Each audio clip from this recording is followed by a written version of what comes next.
Kansas State down 4. Got to go quick. The Wildcats looking for a rally. That's Carter for 3. He's got it. Big shot. Not over yet. This is 365 Sports, powered by Sikkim365.com. Hawkins tees one up from 3. Picked up Newton inside. Back and forth it goes. Pinballed around. Hawkins took it. Good. Big time hit. 365 Sports is presented by IdealMRI.com. High-quality MRIs for $497 or less. IdealMRI.com. Your health is important, so is your budget. San Diego State looking for the win. Butler, get it in. A rope, hands it to Trammell. 3 seconds, 2 seconds. Trammell drives. He's fouled. 365 Sports is also brought to you by Texas Farm Bureau Insurance, protecting Texans since 1952. They got a mismatch with Allen if he wants it. He's got tagged. He's got him. Give it to him. Barlow keeps it instead. Look at the ball taken away by the Hurricanes. Poplar. Have you subscribed to our YouTube channel? Search 365 Sports on YouTube. Brought to you by TFNB, your bank for life. Kansas State now needs a 3 to tie it. Clock ticks. Noel dribbles. He's looking for someone. Masood got to put it up. And that's it! The Owls of Florida Atlantic. Now here's David Smoak, Paul Catalina, and Craig Smoak. We have a lot of college basketball influence today with 3 coaches. John Gallagher, who has been an analyst with us since 2 years ago when the Hartford basketball team opened up the tournament playing and losing to Baylor when they won the national title. North Texas and former Baylor and Tech assistant coach Grant McCasland, and Paul Mills, who's the new head coach at Wichita State. Plus, we'll discuss the NFL draft with John Cooper, Fox Sports' Tim Brando, John McLean on the NFL meetings yesterday, and Paul's top 5. All of that happening today. But we will start with this. The NIL, there was a hearing today in Congress. Here is Ross Dellinger, and he goes, listen, this is the one with Georgia, Buddy Carter had an aide walk into the room and stand behind him holding a massive cardboard sign of the Georgia G. And then before that, he talked about that entered the hearing carrying a small Georgia Bulldog statue while slipping on a red UGA coat. He plopped down next to the representative with the Gators helmet on her desk. So today the NIL was supposed to be in front of Congress, and it was. And there's just one of the responses today. One of the other ones from our good friend Pete Dacos with the NIL. He's the one that covers NIL for On3. There were no NIL collectives, representatives, or agents at this hearing. Yeah, you would figure you would ask them about it. I mean, most of the time you have a congressional hearing, especially if collective agents are painted as the villains here in a lot of these things. So some of them are. Obviously, there are people who are predatory and not having good practices, and some of them aren't. So it would be nice to hear from especially a legitimate one, because you want to know what their practices are and how this is going, but they didn't. There were a couple of good questions asked. I was really impressed with Trey Burton. Trey Burton, the former Gator quarterback in the Philly Special. That's what you know him from. But in the Super Bowl a couple years ago. But, yeah, really impressed with Trey Burton, the way he handled it. And I'm forgetting the softball player, Kaylee Mudge, I want to say her name is, from Florida State.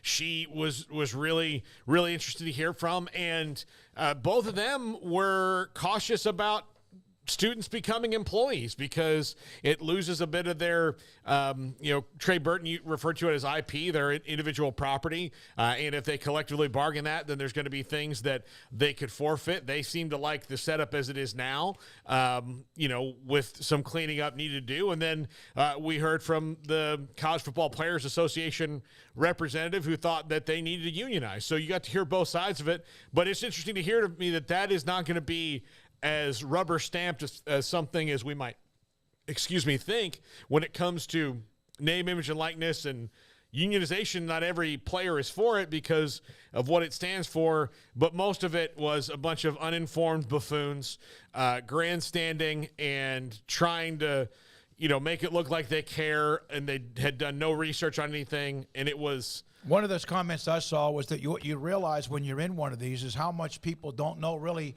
who are the ones listening and making decisions down the road. Yeah, and the thing is that they have a lot more important things to deal with than name, image, and likeness. Not that this isn't important, but if they were this bad on this thing that is not, then how can we trust these people to be good on something that's important? It was just, at times. I mean, yeah, I don't really have anything to add to the festivities today or anything. I guess throwing up Ross Dellinger tweets, the last one's probably the one that is the one that sums it up best. The real takeaway is the lack of understanding from lawmakers on the issue after 21 months of congressional hearings. Based on the questions, these members need an NIL 101 course. This does not bode well for quick legislation in the House, which I started hearing in the House and the Senate, and I'm like, yeah. I mean, I like right away, I just am like, but yeah, I mean, that's his takeaway, and he's on that as much as anybody. So it sounds like we're nowhere close to this being a step towards any resolution. It's just part of the road that we're going to trek down in terms of, everybody trying to figure out what this looks like ultimately. But yeah, like Paul said, some people are in favor of unionization. Some people are, a little bit more wary. I think it probably depends on the sport you play. I think it depends on, your understanding of things the way they are and the way that things would be under an alternative model. And yeah, I do think that there's some people that would benefit probably from unionization, but I don't know if that's the beneficial move for everybody because of all that would also come with that. It's not as though you just be deemed an employee and you get all the benefits and none of the drawbacks, which seems to be kind of the way people want this to go, is all the good things, we want that, all the negative things, oh no, that doesn't apply here. And there's going to have to be some give and take somewhere. Like, this isn't just going to be a slam dunk for the student athlete, but it does seem like they're getting, at the very bare minimum, a nice layup eventually in this thing, because they're not the group that's on the defensive here. They're the group that's very much on the offensive, and you just hope the people in charge of that offense are in it mostly for the right reasons and steering in the right direction. Because you do know, like I know that the NCAA's tried to do the whole boogeyman thing with, bad characters and try to paint, collectives and things a certain way. That's not the case for everybody, but there is that danger. So when you're hearing a point of view, just realize who it's coming from, whether it be the pro-union or the anti-union, whatever stance that might be taken. But yeah, it seems like there's a long way to go with this. And you're right, Paul, our government does have a lot more important things to worry about. So I don't know where this goes next, but there's some lacking of knowledge that seems like a pretty important missing piece right now. We'll go backwards on this. Matt Brown, who we've had on this show, who covers college athletics, on Friday. When most ADs and conference leaders say this sort of thing, I roll my eyes. It's an empty threat. But when the Patriot League says they'd probably drop sports if all college athletes became employees, I believe them. And this came from Commissioner Jennifer Heppel. The most significant unknown at this time is if the legal outcomes that face the NCAA will offer an alternative, for example, non-employees' path for the continued sponsorship of intercollegiate athletics within higher education.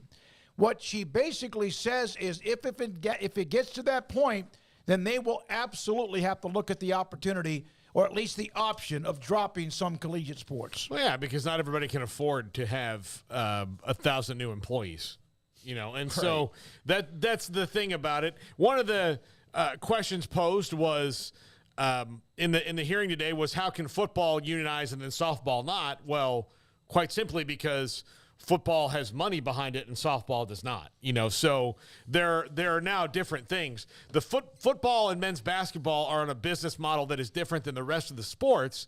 And failure to acknowledge that by a lot of parties, or at least to try to say that things are the same, they probably need to figure out some sort of middle ground on that, because there's other things that supersede the business model, like Title IX and all that has to be accounted for. But again, you start unionizing, and you're not talking about Title IX anymore. You're talking about employment law. So it all goes a little bit differently all down the line. And so there are really complicated things. Yes, can Alabama or Georgia or Ohio State afford to have 1,000 new employees tomorrow? Yep, absolutely they could. Can a school in the Patriot League? No. This is the 8th hearing on NIL. And Ross Dellinger earlier today before it started said, if you're expecting something revolutionary, you should know that the last 7 NIL hearings resulted in the passage of 0 bills. So that's from up in Congress today. Charlie Baker, the president of the NCAA, I think he made a Zoom appearance and had a statement afterwards, but was not in attendance. And again, nobody who represents a collective or an NIL agent or otherwise was there, which is kind of doesn't make sense either, to try to get their, let them talk. All right, so L.J. Cryer, Baylor guard, who has a year left of eligibility, made this decision today, and it is one of those at the very end in the yellow. I have decided to declare for the NBA draft while maintaining my eligibility. We have seen Adam Flagler do this. We have seen Maceo Teague do this. We have seen Jared Butler do this. And so could be the same thing with L.J. Cryer, who appears that he will at least dip his toes in the water and then make a decision at some point down the road of whether or not he comes back to play yet another year at Baylor. The good news, he didn't say Baylor, but there has been speculation. Who knows? He's a hell of a talent that others may come after him. But it appears this is the process of him entering the draft, checking his what his value is, and then coming back, and it would appear that would mean with Scott Drew and also Baylor. Yeah, that'd be great news for them if he does come back. I do think he probably grades outside the first round, although the guy can shoot and he can score, but he's not all that tall. I mean, he's not. Baylor's one of a lot of really short guards, and he's by comparison short. So yeah, I'm curious to see what they say about him and what his future is, but it would be huge if they got him back. Yeah, I don't know what the NBA scouts will view him like. Best of luck to him on taking advantage of the opportunity. It's a dream for these guys to flirt at the very bare minimum with the draft process. Keyonte George, is going to go all the way, and that's great for him. But for somebody who it's a little bit more uncertain, like L.J. Cryer, it's great that you can go out on a casual date and not have to, make a big commitment necessarily if it's not really your right fit. And we'll see if the NBA is the right fit for him. Then that's great, and be great to see the basketball facility be able to add another graphic or whatever banner of all the guys that are in the NBA type of thing that you see at facilities. If not, and he decides to go back to college and it's Baylor, then that would be obviously fantastic news, given what an impactful player he was. But I don't think it's a guarantee that it would be at Baylor. I think that does leave it open to being, possibly somewhere else if he decides to come back. You'd hate to see that because it's hard to watch guys spend the majority of their career somewhere and then just end it elsewhere. But, if that's what he decides to do, that's what he decides to do. I'd imagine he'd be a coveted player in the transfer portal because he's that good. But, yeah, you'd love to see him back for one more year in green and gold if you had the choice. But we'll see. It's part of the process is the guessing game now. All right, Jacoby Walter, who is going to play for Baylor. He's a senior, played in the McDonald's All-American game last night, scored 10 points in the game. UT's Ron Holland. He scored 11. Bronny James looked good. 6'3" guard, LeBron's son from Sierra Canyon High School, scored 15. Isaiah Collier, who's a USC commit, signee, 25. And DJ Wagner, third generation, who's committed to Kentucky, scored 19 last night. I watched it. Very entertaining. Like most all-star games, occasional defense. But I thought all the guys that were in the game were pretty much focused in on what they were doing. But Jacoby Walter, Baylor signee, with 10 points in the game last night. Here is Sam Viceni. He covers the NBA, and he is with theathletic.com. His thoughts about Keyonte George. We're firmly in the range of players who are all over the map for teams. Some really like Keyonte George due to his creativity off the bounce, and that's where you saw there's part of his quote. Some really like Keyonte George due to his creativity off the bounce. Having said that, he also shot 38% from the field, 34% from three this season. And so there's one of the things, a negative assist to turnover ratio, and was all over the map with his defense and decision-making. Keyonte made the decision to turn pro, enter the draft. He's not coming back to college. We had him on yesterday's show. He confirmed that as well. And so there was one of the mocks on the Baylor guard, the 6'4" freshman Keyonte George. Here's what's maybe different than some of the freshmen that Scott Drew has had in the past that have contributed to the team. Most of those guys, look, Perry Jones came back, Isaiah Austin came back, Quincy Miller left. I mean, they haven't had a whole lot of one and dones. Jeremy Sohan left and Kendall Brown left last year, but over the whole, they haven't had like a whole lot of them. One of the differences, I think, between him and everybody else is that Jeremy Sohan, for example, just a year ago, was already a pretty good defensive player and rebounder and all of that. He had to learn how to score a little bit better, and that's what's been going on since he got to the Spurs. He's had a really good rookie year. Keyonte George was the inverse of that. He was not a very good defensive player, and he wasn't, a passer and all these other things.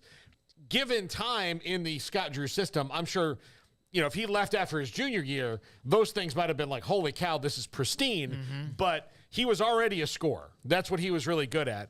And so good at it that he could be at this level. So I like Kendall Brown, I think kind of the inverse of that as well. A lot of athletic things that Kendall Brown can do, but wasn't the best scorer like Keyonte George was. So if he had stayed, I think if we're talking about Keyonte George's draft assessment after a junior season, then that's probably wildly different. But I think that's pretty accurate when you talk about it because, again, they didn't have a lot of time to develop that in him, but he can still score and score at will and in bunches sometimes. It just needs to get more efficient.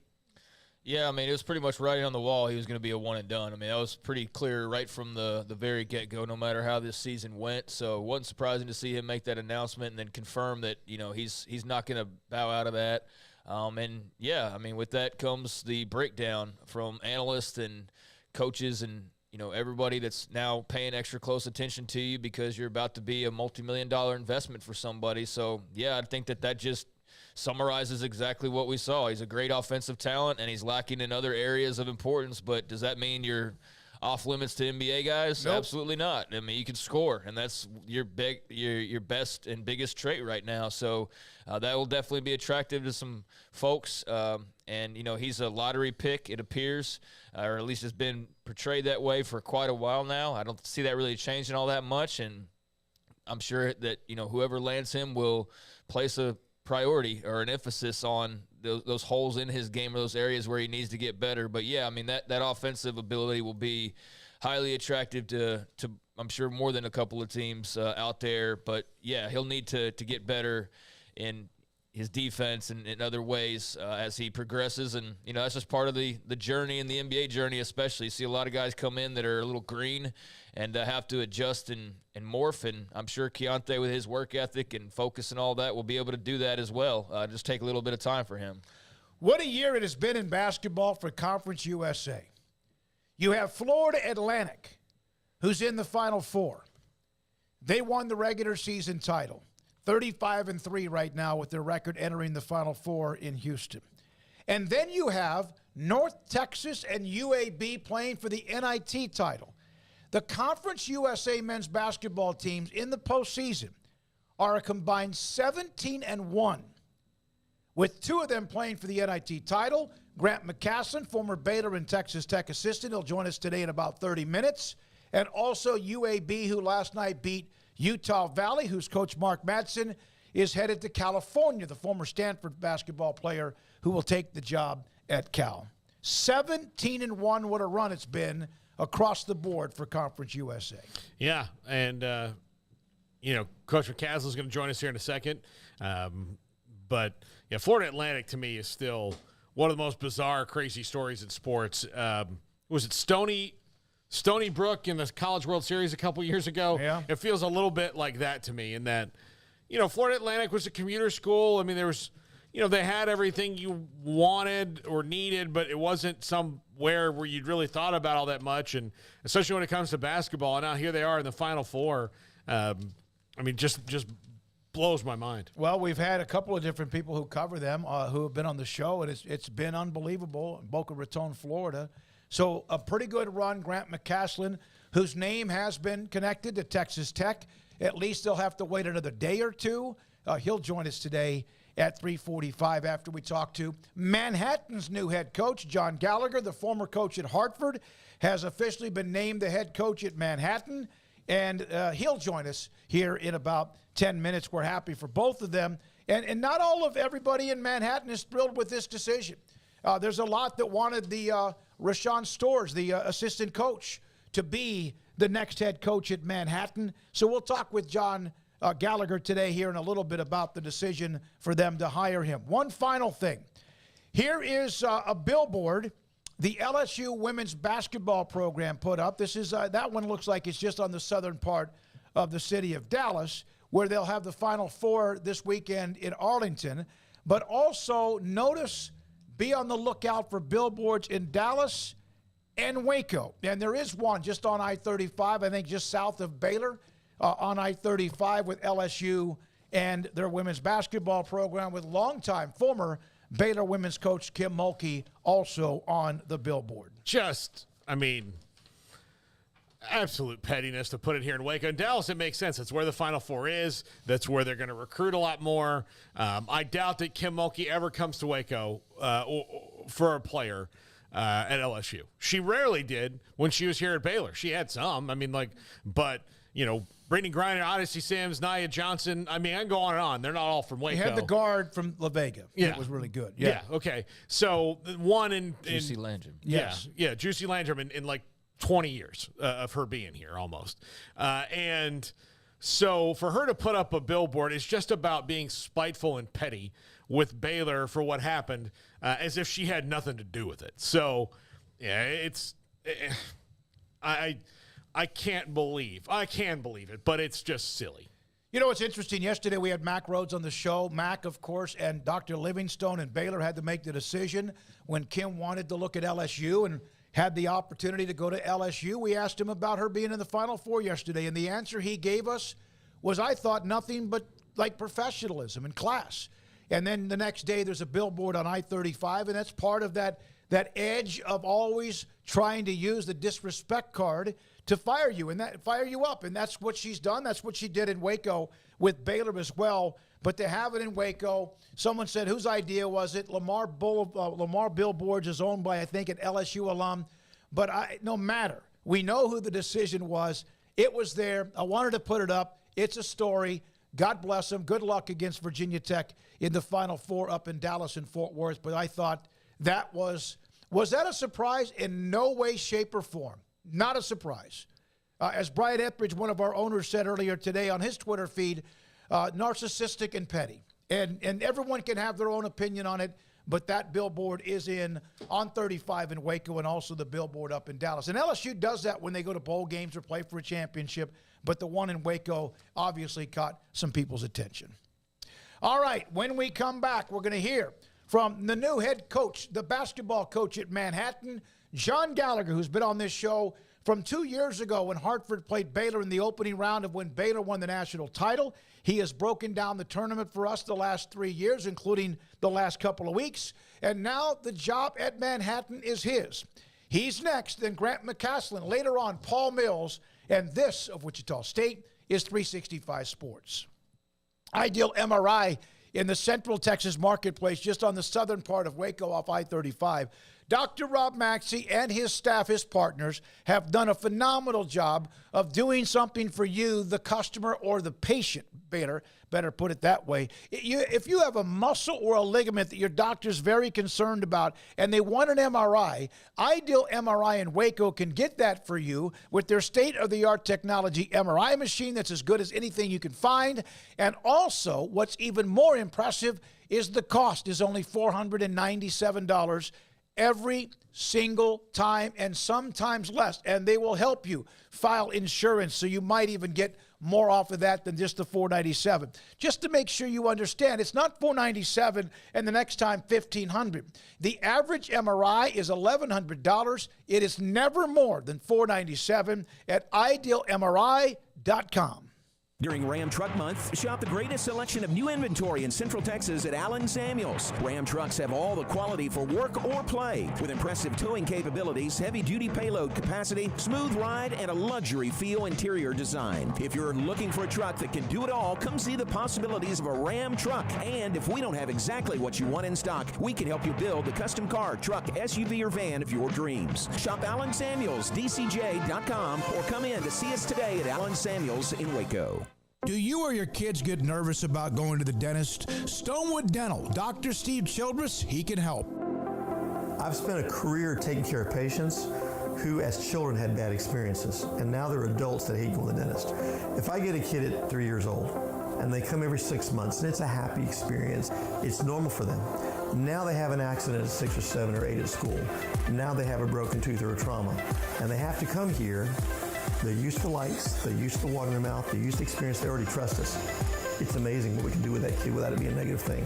But if I see a 6 or 7 or 8 year old that's never been to the dentist, and now they have a trauma or an unfortunate unexpected toothache, it's harder to do that for that kid and it not be somewhat of a negative experience. So bottom line is I try to teach kids and adults and teenagers and everybody the way I'd want my family treated, which is where it's a necessary part of life. You just take care of it. It doesn't have to be that big a deal. Learn more, stonewood-dental.com.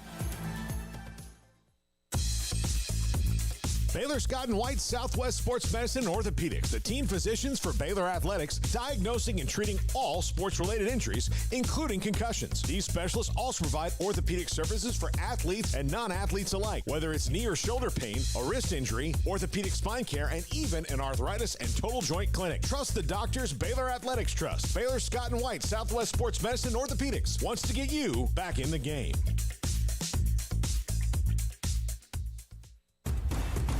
Hey, this is Bryce Petty, former starting quarterback and two-time Big 12 champion, and I know firsthand the importance of being in top shape both on and off the field. So listen up, men. If you're feeling beat down day in and day out and looking for that high-performance edge that separates the men from the boys, then look no further than the Petty Clinic Low T in Waco. Petty Clinic is a comprehensive men's healthcare clinic with an atmosphere catering to men. Board-certified Dr. Kent Petty has a special interest in offering the highest quality medical care to men of all ages. Some of the services offered include screening and treatment for low testosterone or thyroid, infertility, high blood pressure, diabetes, high cholesterol, sleep apnea, while offering comprehensive wellness exams and complete men's health lab panels. High performance men, remember, it's not just a Petty thing. This is Bryce Petty, encouraging you to reach out and Google search Petty Clinic Low T or go to pettycliniclowt.com and get your complimentary lab screening today. It takes time to reach goals. It's a truth that applies to more than sports. It goes for your financial goals as well. You work hard for your money, and you deserve an investment strategy that lines up with your game plan. And Chuck Verno, your Edward Jones financial advisor, can help. If financial investments aren't putting forth the effort you desire, stop by today for a financial review. Chuck Verno, 720 North 64th Street in Waco, 254-732-1161. Edward Jones, member SIPC.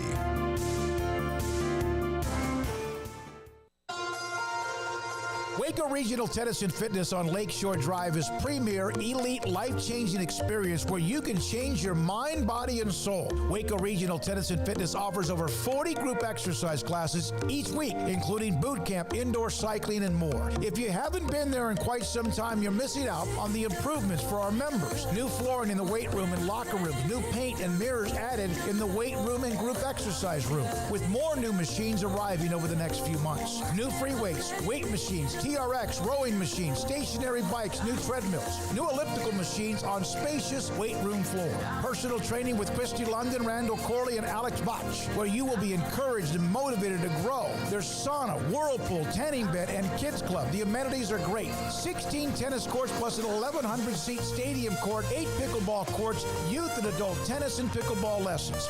Visit our website, wacotennis.com, or visit Waco Regional Tennis and Fitness on Lakeshore Drive in Waco.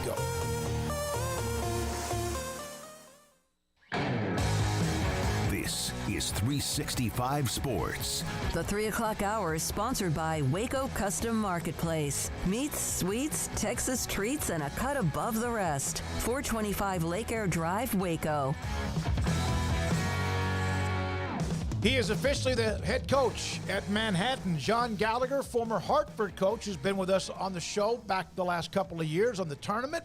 Also, when they played Baylor, as I mentioned, back in 2021, he got a dose of Baylor in their national championship run. John, thanks for being on the show. Paul Craig, David Smoak, congratulations on this opportunity. When did you feel like this was yours and it was your job?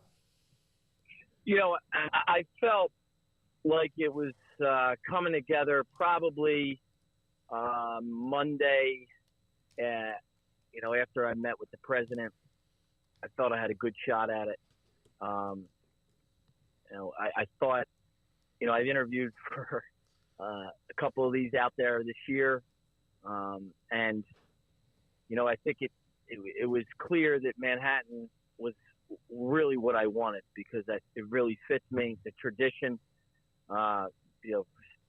Steve Lapis, Fran Fraschilla. If we look back, Fran Fraschilla in '95 beat Oklahoma. The great tradition of the MAC Conference, the great coaches in the MAC Conference. It's a great league. It's a great coaches league. It's a great players league. I can't tell you. I'm just so excited. Well, it's got a lot of, in the league, you've got teams that advance in the tournament. I mean, St. Peter's in the league. All of those teams, it's a step for you up into another level. What did you think about joining this league and being a part of someone that's made some noise here recently? Well, the tradition in the league with all the teams, but especially Manhattan itself, I spoke with both Coach Lapis and Coach Fraschilla. There's just great tradition. People care. The alumni base cares. I'm gonna coach the same way, the same energy, and try to connect the fan base in the same way.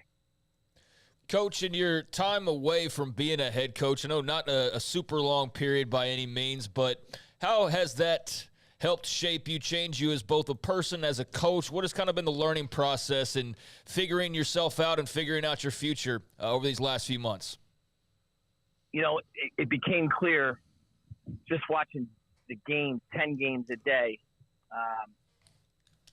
watching all the films, studying it, talking to guys every day, Porter, Moser at Oklahoma, Stevie Donahue at Penn, all my friends, David Patrick at Sacramento State, watching the late night games. And, I really have a clear idea of what I'm bringing into the kitchen on what I'm trying to make in the kitchen. I'm not going shopping, making ingredients that maybe in my earlier days as a coach, I know what wins.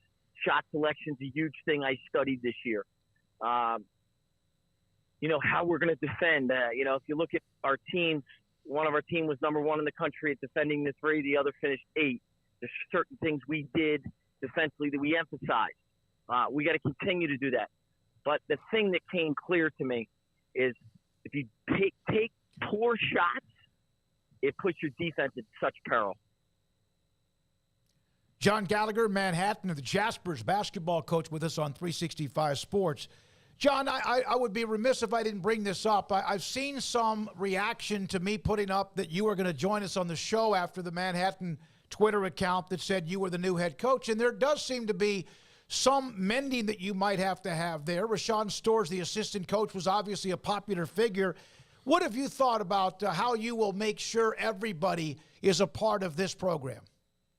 First off, you know me, and you guys know me. I understand it.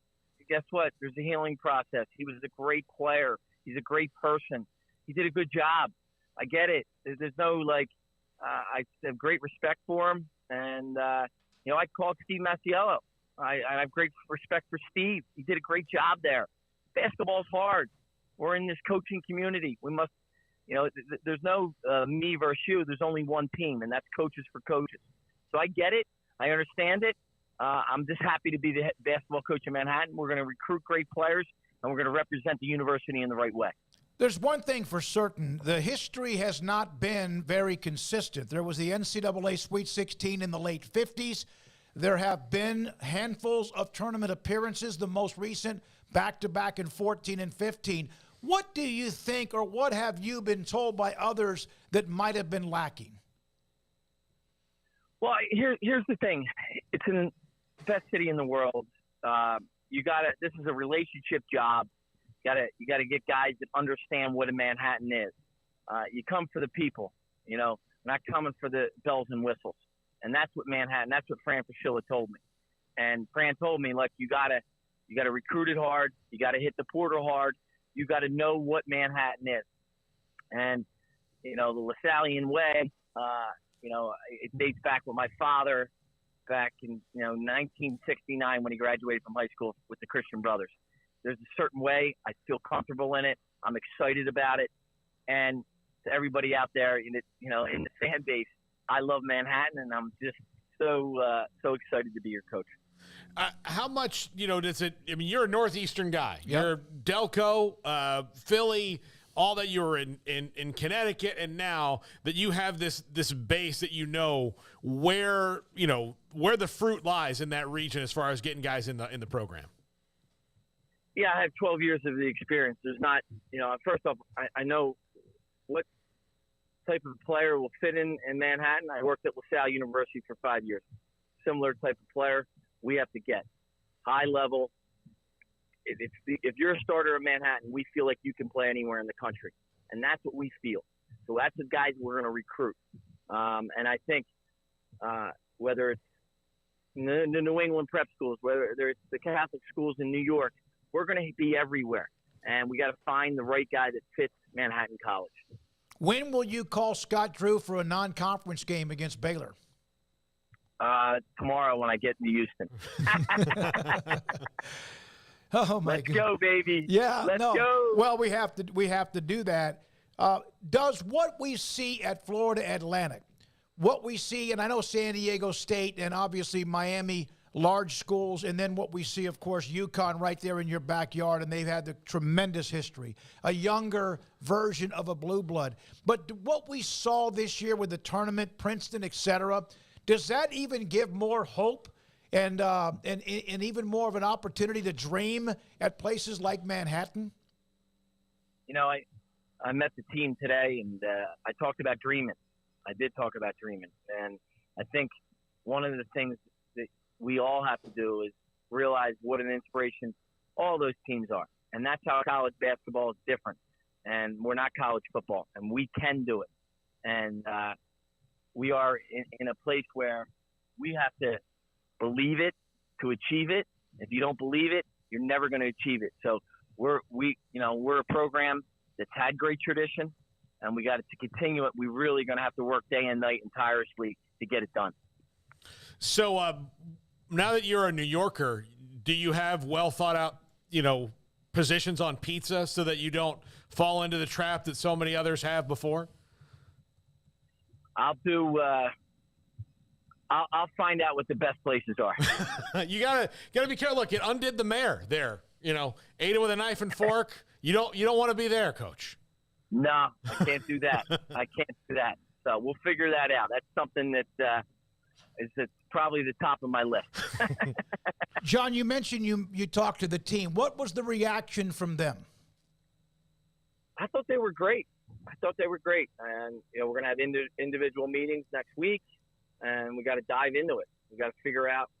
And listen, I'm here to help them. I'm not here if some of them want to leave. I'm here to help you find your dreams.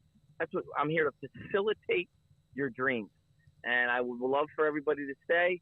At the end of the day, they have a lot of seniors, a lot of grad seniors. So we do have a lot of turnover, and we got to support them in their dreams. So you have to recruit, like everybody. I mean, Scott Drew has to do this, and UConn will have to do this, and everybody has to re-recruit those who are eligible to play basketball even longer, right? Is that like a number one? Team in the country is going through it. Every single team in the country, maybe with the exception of the Ivy League. That's it. Every team is going to be dealing with the transfer portal of the rest of basketball. Sometimes when there's a change like this, and I'll bring Rick Pitino into it with what he said when he took the job recently, is that some people talk about, well, players may want to leave, but there also have to be matches for what you want on whether they stay, correct? Absolutely. I talked to Bob Walsh, the assistant at St. John's, this morning about it. St. John's, I think, has 2 or 3 guys on their roster right now. And some of it, I'm telling you, if you probably asked Rick, Coach P would say, this is good for us. And I think you have to look at it like, all right, who's out there that fits Manhattan College? And that's what we're saying every day right now. All right, so who wins this weekend? Whoa.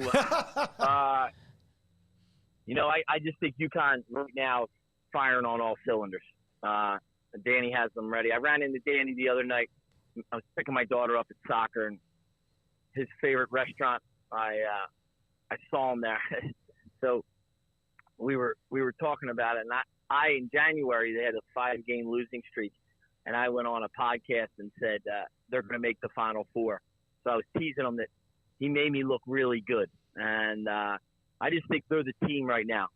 The way they look, the way it feels, they're going to be a hard out because of their depth. John, thank you. Congratulations. Good luck with all of what you will face when you're there. We're happy for you. Thanks for being a part of the show. And just because you now are at Manhattan, that doesn't mean you get to escape us in any way down the road. This is our 3rd year together. Yes. Not our first rodeo, okay? So the 4th year will be, make sure you guys hit me in November of next year because I love being on your show. You're all first-class guys, and I can't tell you how much I appreciate you reaching out during this time. When will you meet with the local media in that area? Because I know you're in Houston, right? Yeah, next Wednesday. Okay, all right, because I had some. 11 a.m. Wednesday, I'll meet with the media and anybody. And we've tried to reach out to people. It's I think who is it? The Brooklyn's playing and the Knicks are playing. So it's tough time with the media. Next Wednesday will be a great day. All right. Enjoy Houston. Enjoy the Final Four and the championship Monday night. Congratulations, John. We appreciate your time as always. Thank you, guys. John Gallagher, the new head coach at Manhattan. And let me tell you something. I had somebody that reached out to me. He's a Manhattan alum. He's a business writer up in that area. Was not happy about the fact that John was going to be on with us before he spoke with the local media. I wasn't real thrilled by something 365 Sports. That was the tweet.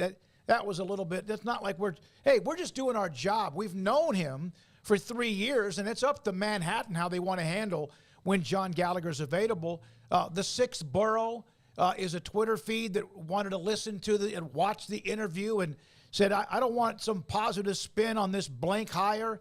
If they wanted John Gallagher, why wait until Final Four week to hire him? We've had John on. We did not know anything about him until the week before the tournament began in 2021. And they opened up with Baylor. I reached out to their media relations person. We had Coach Gallagher on. He's been on with us probably 10 or 12 times in the last 3 years, including today. And we've developed a relationship with him, which is a part of what we do in this business. I know some people, Manhattan fans, alums, may not be happy, but, like with anything else, give it time, see what happens, and good luck to John Gallagher. This is 365 Sports.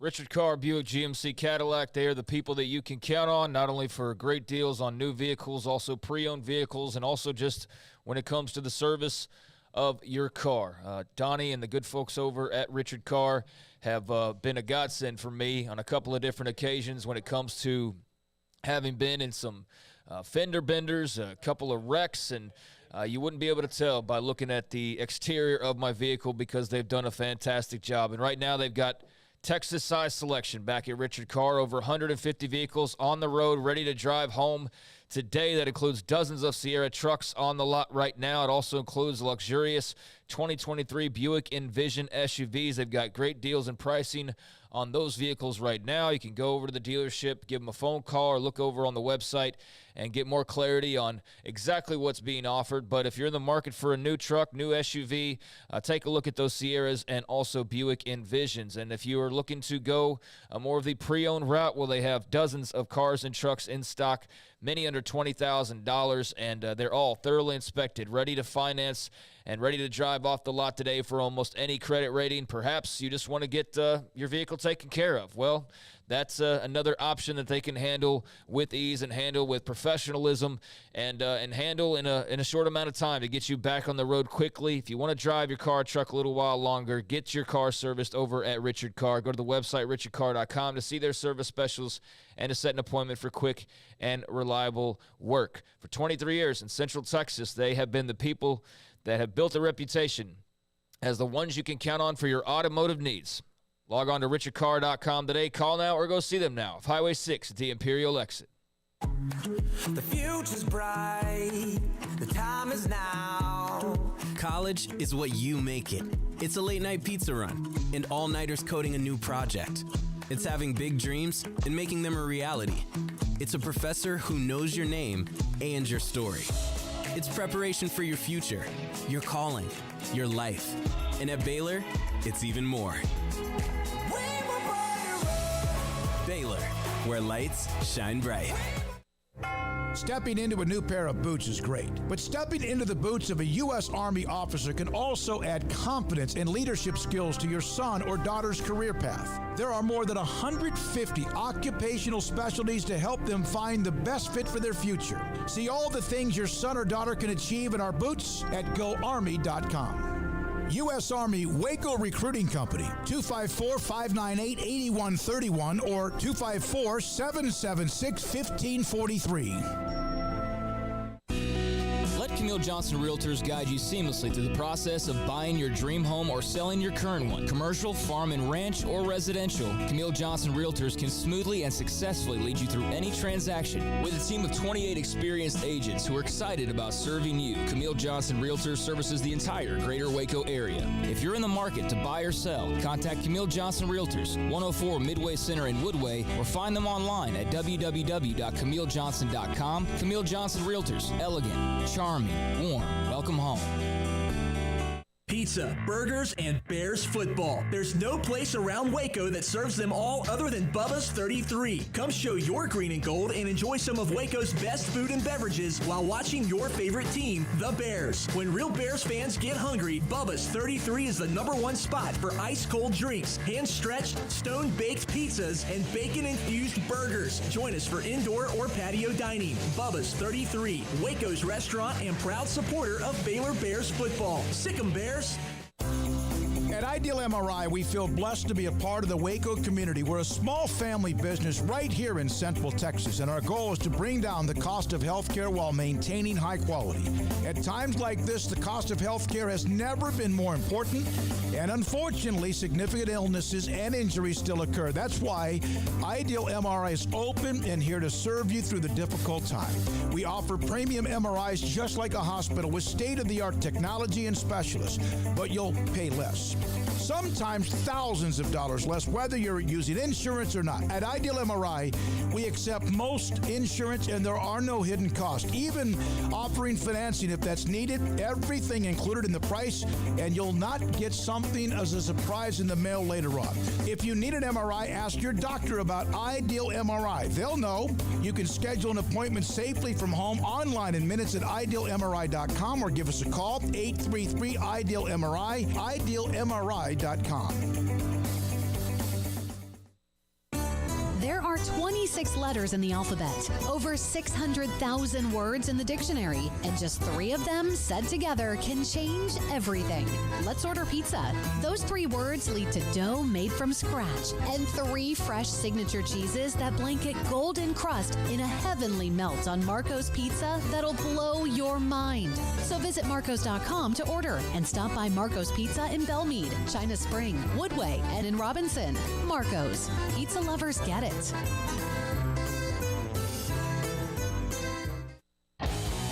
This is 365 Sports. Text us at 254-339-1122. The text line is sponsored by Riverbend Liquor and Wine, with the most extensive variety of craft beer in Waco. A hidden gem on Lakeshore Drive and 19th Street. How about Conference USA? We mentioned this earlier. It is North Texas UAB in the NIT Championship. And it's also Florida Atlantic in the Final Four. And we're joined by a great friend of the show, Grant McCasland, head coach at North Texas, with us with Paul Craig. And I'm David Smoak. Congratulations. What in the world did you do to shut them out for like the last half of the second half? Smokey, what's up, brother? Hey, no, you know what? We've actually done it several times to people, and maybe for long stretches. We've had several times we've had a lot of minutes. We've held people scoreless. Man, our guys are just committed to that end of the floor. One of our favorite sayings in a timeout, and Coach Hodge, our associate head coach, who's in charge of the defense, is unreal. And whenever we get a lead, he'll come into a timeout and say, we have enough points. So the mindset is like, hey, once we get a lead, then it's theoretically possible that we can keep them from not ever scoring again. So I love our group. They bought into it. We got a bunch of tough guys. I like that. Remember the Titans, not one more yard going into the basketball realm of it.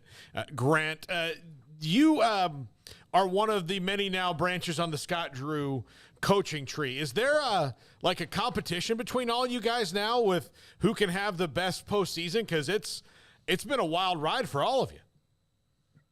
Yeah, no, that's what makes Coach Drew great. You know that. I mean, there's nobody that sets the tone for support like him. He just loves people genuinely. He's happy for people's success. He celebrates other people well. And, I mean, I think that's the joy that Coach has established as a part of his program, and then how we should lead ours. And that's what it's about. I mean, the moment you put something in your heart that you're competitive with someone that you love, that you're close to, that you've gone through adverse situations with, like we did at Baylor, and successes, I think you just learn to celebrate each other. And that's the Scott Drew way. And I know we all think the same. And, you know, at first, I think you try to, if I'm being honest, you think like, hey, we got to be great, and you're trying to live up to the standard. But what you quickly realize is the more you support each other. And I've talked to Mills quite a bit this year and over the last few years about our teams. And I really think there's a camaraderie in how do we help each other get better. Now, Tang and Coach Drew got a little different deal because they're playing against each other. So, but we won't play Mills, and you know, all that changes it. I would guess a little bit. Man, what a great example Coach Drew is to all of us. You bring up Coach Tang there. I'd be remiss to not ask about him specifically, given the first year under his belt now, and what a successful run that was up until last weekend. I would imagine not really a surprise on your part or most others who have been around him, but just your thoughts on the magical run they had in Manhattan this past season.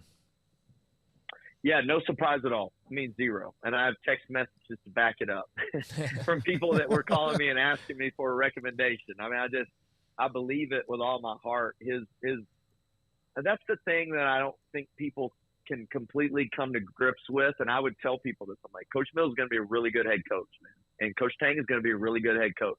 And Coach Drew is the reason why we were good. So let's not get it twisted. Coach Drew is unbelievable and the reason why everybody is great, but he knows what he's doing. I mean, he's unbelievably smart. He's unbelievably motivated. But when you look at what Coach Tang did this year, and I got kind of a front seat approach just because a guy on their staff, Jareem Dowling, which we call him Reem, was with us for 6 years or 5 years before he went with 6 years before he went with Coach Tang. So, and I got introduced to him by Coach Tang, and that's the reason why we hired him when he first went to Arkansas State. So we were really close as a staff, and Jareem was obviously a big part of that. So I talked to him all year long, and he told me all the things they were doing and how they were doing it, and really gave me a really great perspective of Tang's heart. And you know what his heart is? It's the same thing as Coach. He just loves people well. And he's a really good basketball coach, but it's all founded on his ability to love those people around him. That's what makes that guy unique. What has your time at North Texas meant to you, and what have you learned about yourself? Well, one, I will tell you that, you know, always be around great people. When we got here, Dr. Smatras, which is our president, and at the time it was Ren Baker was our AD. He's now at West Virginia, and y'all know Jared Mosley's taken over. I mean, there's just, you don't get around better people than that. And because you're around a great administration that gives you the resources, I mean, we've been able to have the best record in school's history every year we've been here and kind of been able to improve the program. And that's a credit to the university and the vision of the university for being great. And that's how it works. I mean, if you have those kind of people in place, you can do it. And then they've allowed us to hire people. And then just how important it is to have the right staff, and just how important it is for everybody to be going the same direction and not caring who gets the credit. I know it's overused and everybody likes to say that's what it is, but that's not how it is all the time. And that's the part I think that I've loved the most about being at North Texas. And then obviously our family gets to be involved. My dad comes just about to every practice. My two brothers and sister basically come to every game.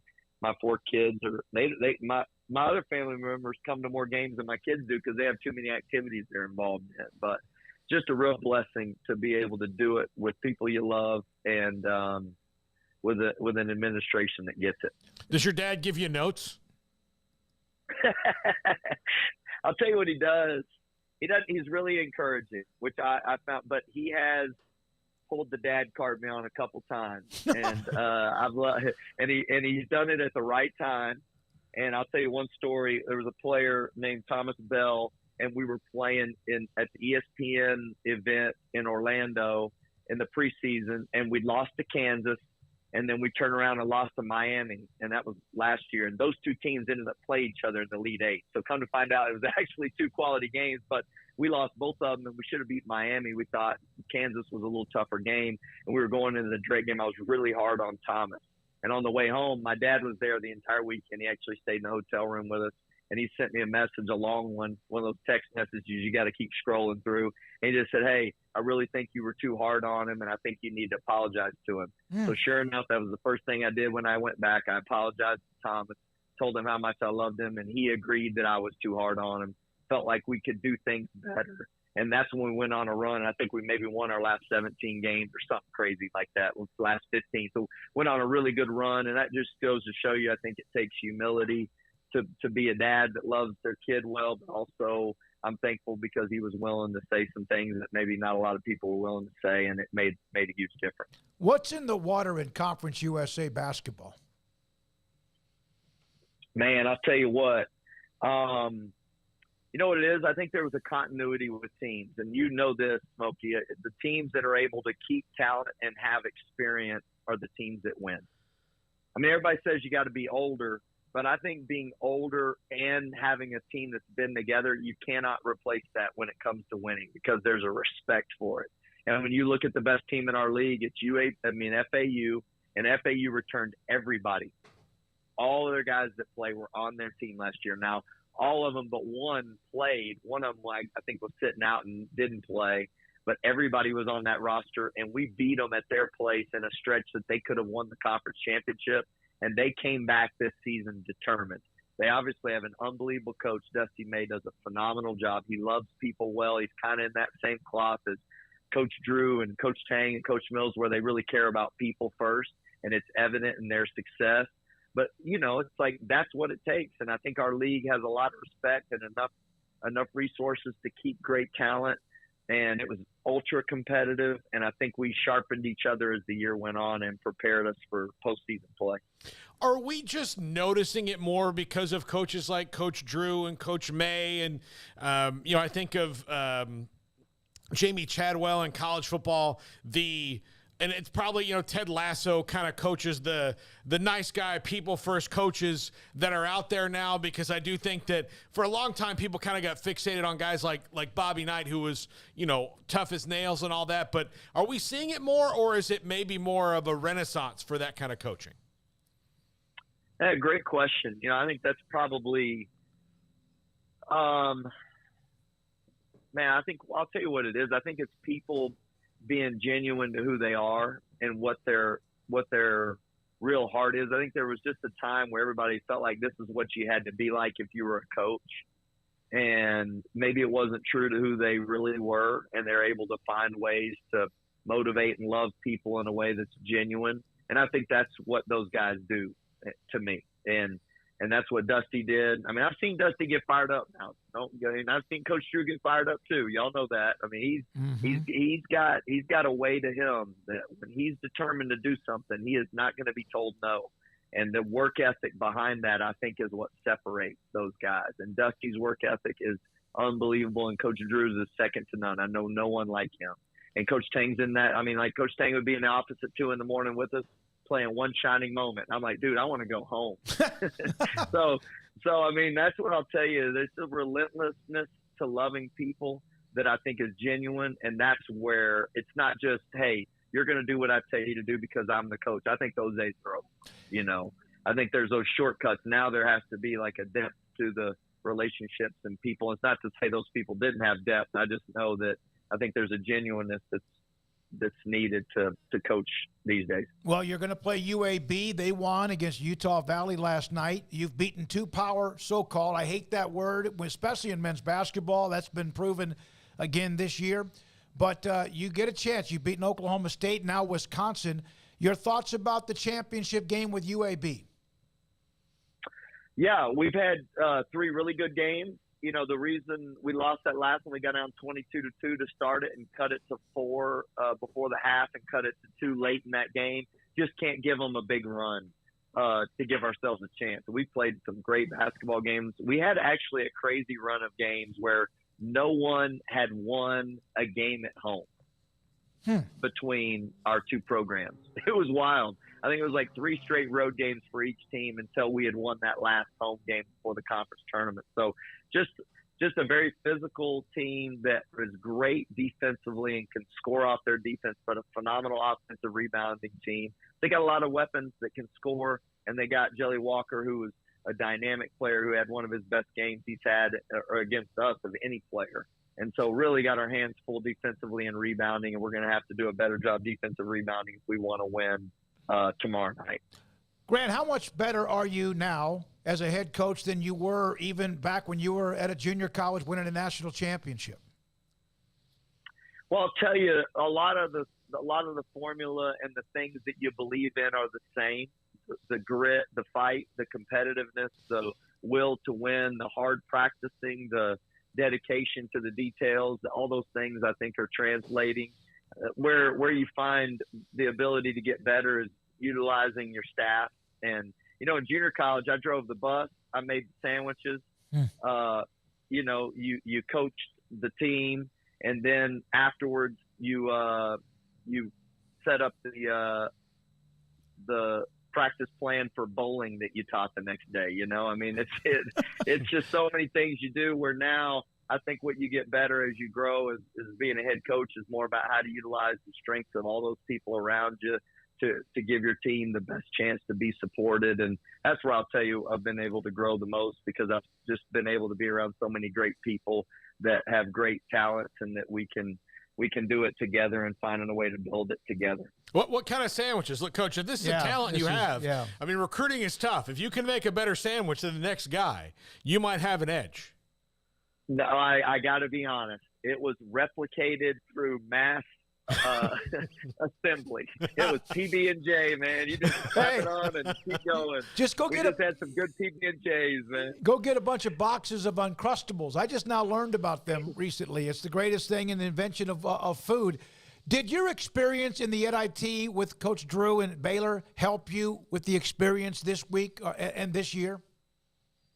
Oh, no doubt about it. It was tremendous help. I mean, I think what's the difference, and the experience, honestly, of being in it the year before, I think the experience of trying to help your team overcome I don't want to say it this way, but it's the disappointment of not playing in the NCAA tournament. That's difficult, and I remember Coach talking about that and us doing it, but I think the rallying of that and how important that was, I didn't give it enough credence the first time, which was last year. We beat Texas State at home and then played Virginia in an overtime game. Felt like we could have won that game. We had an injury in the second half that really was difficult to overcome. But this time we turned the page quicker, and I felt like we were better prepared for how to attack the process. But it all helped build, our ability to help coach our guys and love them well and Coach definitely had a huge impact on that and the run to winning it when we were at Baylor. Grant, final question. Can you put a dollar figure on how much of this attention being in these games is put on North Texas and also on you yourself? Yeah, ultimately there is one. I'm not smart enough to figure it out, but I do know that there's a lot of excitement, and for good reason. North Texas basketball has just begun, I think, a rise that has no ceiling. And with our location and a university that has over 4,000 students, we're our own system. We have a great area in Denton that has a small community, but next to the Dallas-Fort Worth area metroplex. Just a lot of hope and promise, and really excited about the future of Mean Green basketball.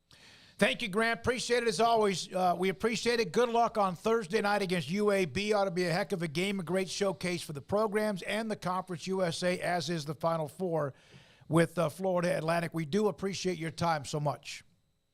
Smoak, you love you guys, man. Appreciate all you're doing for everybody. You're the best. Thank you very much. Soon. Paul Mills will join us, by the way, in about an hour, who's the new head coach at Wichita State, who was at Oral Roberts, who did a great job there, who also was on that staff when McCasland and company were there at Baylor. This is 365 Sports, and we'll have John Cooper, our lad's guide to the NFL draft. He'll be next. Riverbend Liquor and Wine, Lakeshore Drive and North 19th Street. Craft beer. If you're a craft beer guy like me, I'm a huge craft beer guy. Look, if somebody's going to take the time to make a special kind of beer, I'm going to try it. I mean, it's the effort that I appreciate, and the variety that they have at Riverbend Liquor and Wine is out of this world. Some of the best you're going to find anywhere, and the best certainly in Central Texas. Lakeshore Drive and North 19th Street behind the bank. It is springtime. That means new spring brews. There's some shandies out. I had a lovely citrus shandy this past weekend when I was at the crawfish boil. Really paired well with the crawfish, potatoes, and corn and all of that. They've got lots of great stuff there. Go try it. Go out there, find it. Craft whiskey, everything that you can imagine they've got there at Riverbend Liquor and Wine, and they're the best at a lot of certain things, and that is craft beer for sure, and the variety that they have. Riverbend Liquor and Wine, Lakeshore Drive until 19th Street. Check them out on DoorDash as well. Cars priced right, both day and night. Average your car in Texas. Trucks built for you, red, white, and blue. Average your car in Texas. Cars that zoom with lots of room. Average your car in Texas. Count on us, a dealer to trust. Average your car in Waco, Texas.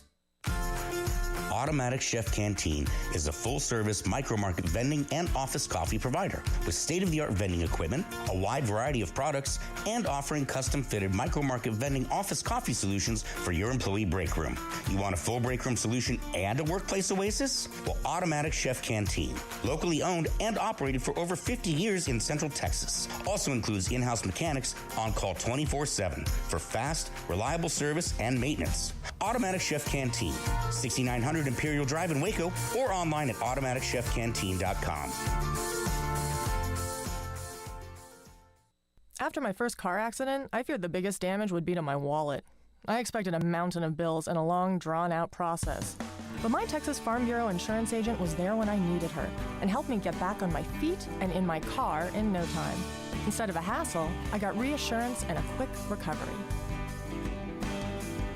Stop by and see our agents at one of our 3 McLennan County locations. Coverage and discounts are subject to qualifications and policy terms and may vary by situation.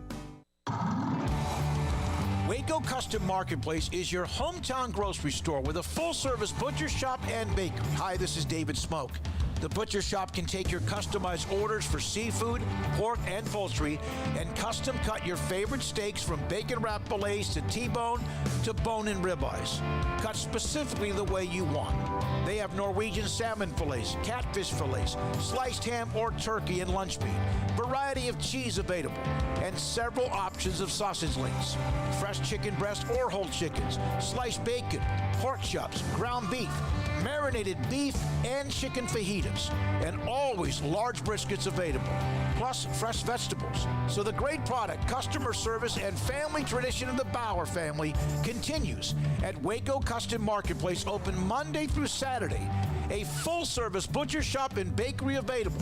Waco Custom Marketplace, 425 Lake Air Drive in Waco, or WacoCustomMarketplace.com. In the market for a quality metal building? Since 1943, Pioneer Steel and Pipe has helped Central Texas residential and commercial customers with metal building design, panel options, building components, and trim options. Pioneer Steel and Pipe's residential line is energy efficient, offers low maintenance, reduces insurance payments, is impact resistant, and carries up to a 45-year limited warranty. In addition, they can also help you find a metal building contractor for your project. Pioneer Steel and Pipe with locations in Waco and Bryan and at pioneerboys.com.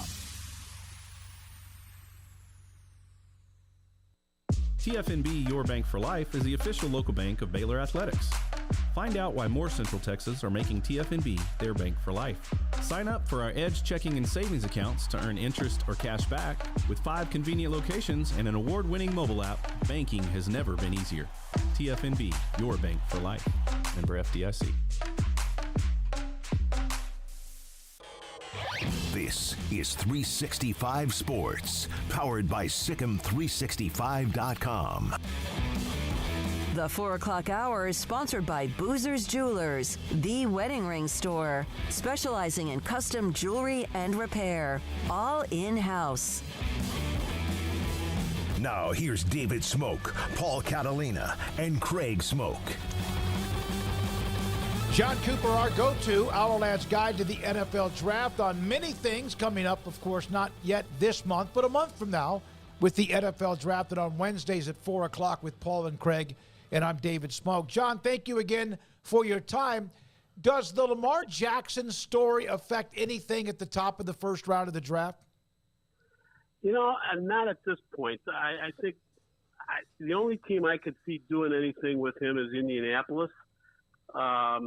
And right now, and I'm not sure they talk about doing due diligence and things of that nature.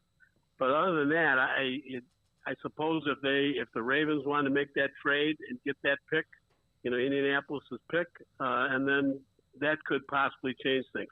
I don't see that happening, but you never know. How much scrambling do you think there will be from – look, if Indianapolis doesn't make that trade and they're still at 4, once – the first 2 quarterbacks off the board, will they? Do you foresee them trying to guarantee themselves into that 3rd spot and trading up with Arizona, or do they roll the dice and hope that they get their guy? Boy, that's a tough call. If it's me, I'm going to take whoever the quarterback is that's there. There's 4 of them. They should get one of them. I don't think if you're talking about Richardson and Levis. I don't think there's that big of a difference between those guys that I'm gonna jump and give up a lot of capital to move up one spot. But I'm not their GM. I'm not thinking along the same lines as they are. They may have a specific desire, for Richardson or for Young if he's there, or even it's possible Stroud could be there. But I'm of the opinion that Stroud will be ultimately the first pick. So it's going to be interesting. There's going to be a lot of posturing, I'm sure, a lot of rumors floating around. But ultimately, I think it's going to stay 1, 2, 3, 4. John, unless somebody trades up ahead of, Indianapolis. But either way, it's Indianapolis will have a guy. John, is Will Anderson the best non-quarterback in this draft? That's my opinion. I think he's the best player in the draft. Break it down for us. Yeah. Go ahead. No, he and Jalen Carter, would it be 1 and 2 or somebody else? I think it would be right now. I would go Anderson, Stroud, Young, Carter. Is how I would go as far as the top 4. That's kind of the way we have it at this point in time. I'm sure most NFL teams. I think everybody's different, so it just depends on what your needs are. For some teams, Will Anderson wouldn't be the number 1 player in the draft because he might not fit the scheme they're looking for. A straight 4-3 team that wants a rotational edge guy that can move inside if he has to occasionally. He might not be the right fit. So, for example, the Bears, I don't think he would have been a great fit, but hey, he can sit on the edge and rush the passer, and he can play and he can set the edge. So, he can do everything you want, but I wouldn't play him as a 3 technique in a rotation. Who does he remind you of? And I know that's always dangerous, to try to compare a player who has not yet taken a snap in the NFL, but is there any kind of comparison in your opinion? Well, in some ways he's unique because when I've watched him play, the first time I really noticed him was 2 years ago in the opening game of the season, and I watched him play the run on the edge, and he plays much bigger than he is, as far as being able to set the edge against the run. So, I'm not sure there's a great comp for him that I can think of off the top of my head. There's some guys that are similar, to him, but he, I think, has a lot more talent. The guy that I think about is that I've always liked and thought was a real good player is Tyus Bowser from Baltimore. He's very underrated, and there's some similarities. He can set the edge, but Tyus Bowser cannot rush the passer the way that Will Anderson, I think, will be able to in the NFL. Is his motor 100%? Looks good to me. Do you think that Hendon Hooker is the fourth best quarterback or the fifth best quarterback, in this draft? I think if he's healthy, I think he might be the fourth best. I'm really high on him. When I watched a lot of defensive back video this year, I took some time to look at the end zone view and kind of watch what the quarterback was looking at from behind and how he read coverages, how he, adjusted his eyes, his head, to go to an alternate receiver, and I really liked the way he could make a quick adjustment and the ball would come out of his hands in a hurry. There were some accuracy issues at times, but I think the other two guys that are ahead of him right now on everybody's board have more accuracy issues at this point in their career.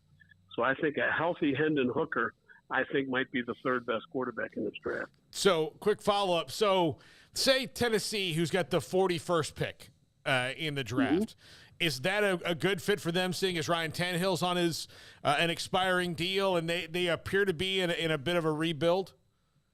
Yeah, I think so. I think it would be. I think there's a lot of teams, even before that might look at him as a guy to take. I even think there's a chance he slips into the very back end of the first round before it's over. And I'm just speculating. I don't have anything to go on other than I'm playing GM on my own and looking at some of these teams down there and saying, quarterback of the future. He's going to sit for a year. That's an ideal situation. And I think for Tennessee, if they think that he's a guy, that makes sense. John, what position group or position individually do you feel like is the one where teams are going to be able to maybe bide their time a bit more if there's something they're looking for in particular? And which one is at more of a premium, you think, where teams will probably have to strike hard and fast, potentially a run on guys, and then after that it's a little bit emptier? Well, that's a good question. I think, edge rushers, I think you can wait on those guys a little bit because the draft is loaded with guys like that. And everybody's looking for rotational players these days. You're looking for a 6, 7, 8-man line with, rotation with some teams. And so having that edge guy that can play on the edge and he can slide inside as part of your rotation and give you 25, 35 snaps a game and give you a really good fresh pass rush. There's a lot of guys like that in this draft.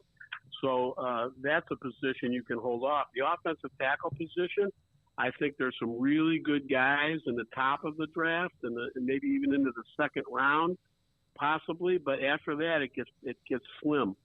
So, I think you're going to strike while the iron's hot. That's why I think you're going to see guys like Skoronski and Paris Johnson. They're going to go, I think, pretty early. And you might see a bunch of those guys gone by the early part of the second round, maybe 5 or 6 guys.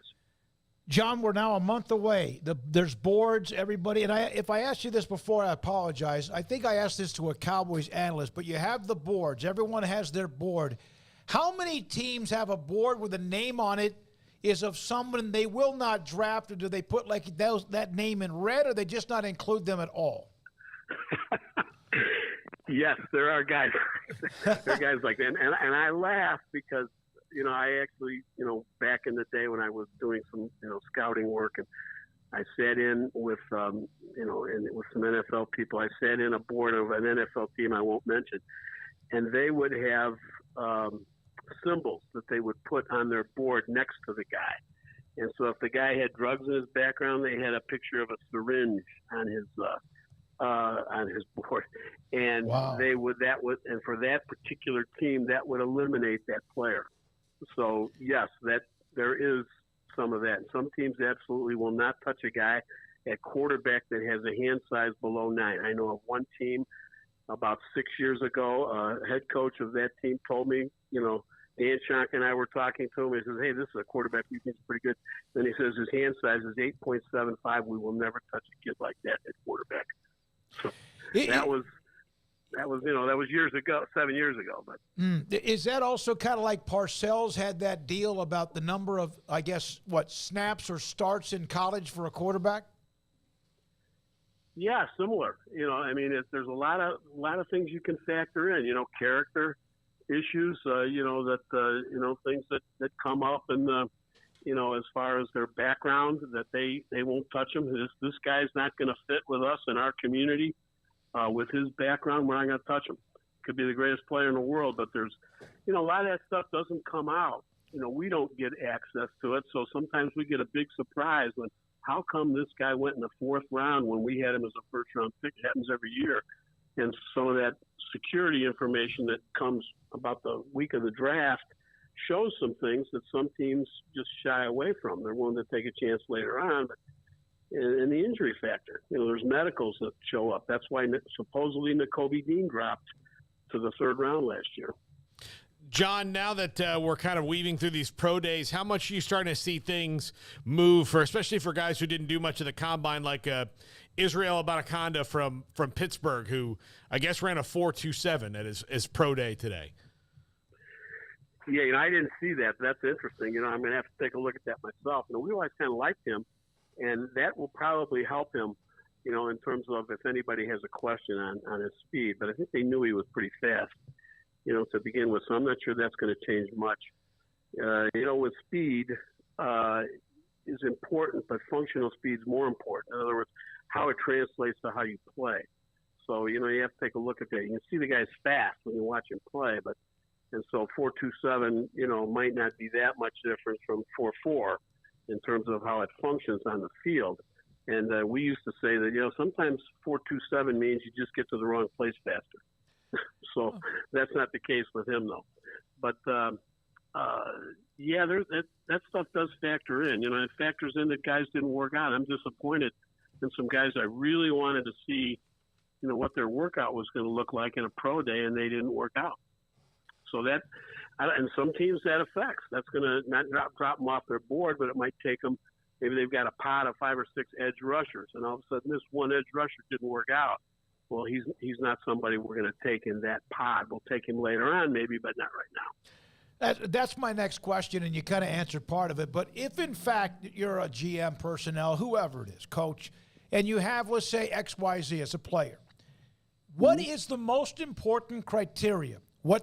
How they played on film in college and against whoever they played against, pro day, the combine, the interviews, when they visit a program or a franchise, I guess, between pro days and the draft.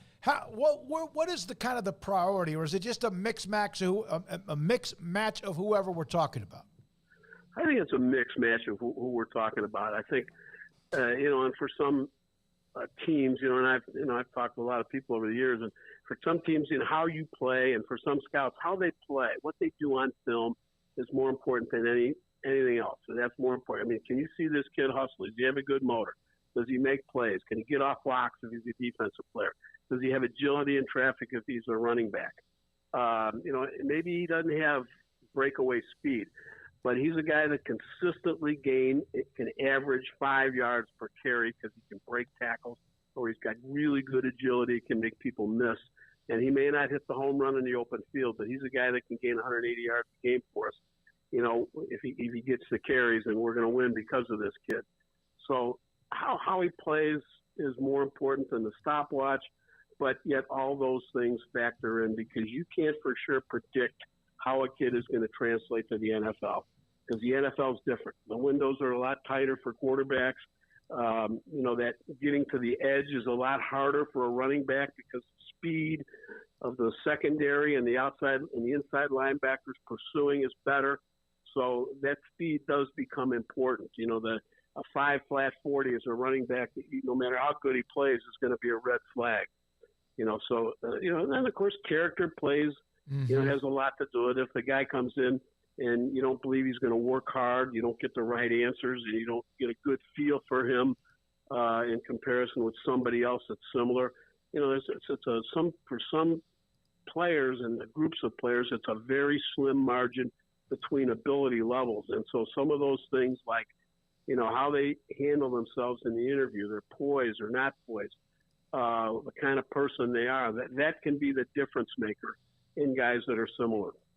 Thank you, John. Great stuff. Appreciate it. And thanks for your time. I'll be in touch. Hopefully we'll be able to continue on with this if it's okay with your schedule, but I won't put you on the spot. I'll text you here pretty soon. It's been great the last 3 weeks, and hope to have you on a couple more times. Okay, great. Looking forward to it. Thank you. John Cooper, Our Lad Scouting Services. We kind of bounced around a little bit there. Yeah. Interesting, the syringe. Yeah. Syringe could be someone who has an issue with maybe drugs. It could be injury prone. It could be just deadly. I don't know what do you put if they're dumb? Like, do you put like a book with like a lion through it? Yeah. Do they still use the Wonderlic? Yeah. I've never thought that the Wonderlic is necessarily about your intellect. It's about your ability to sit and do it. I think it's more of a. Have you done it, Craig? Have you done the Wonderlic?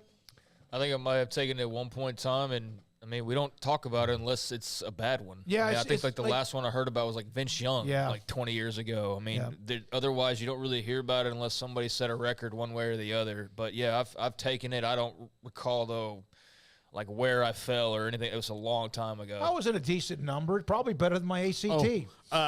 Look, when Vince, I was hosting a morning show with a man named Steve Fallon at the time, and Steve. Very intelligent guy. I mean, you would say that about Steve, right? Steve Fallon? Yeah, Steve Fallon. Absolutely, Very intelligent guy. Very well-rounded. He was kind of railing on at Vince Young about the Wonderlic test, and he got like a 9 or something like that.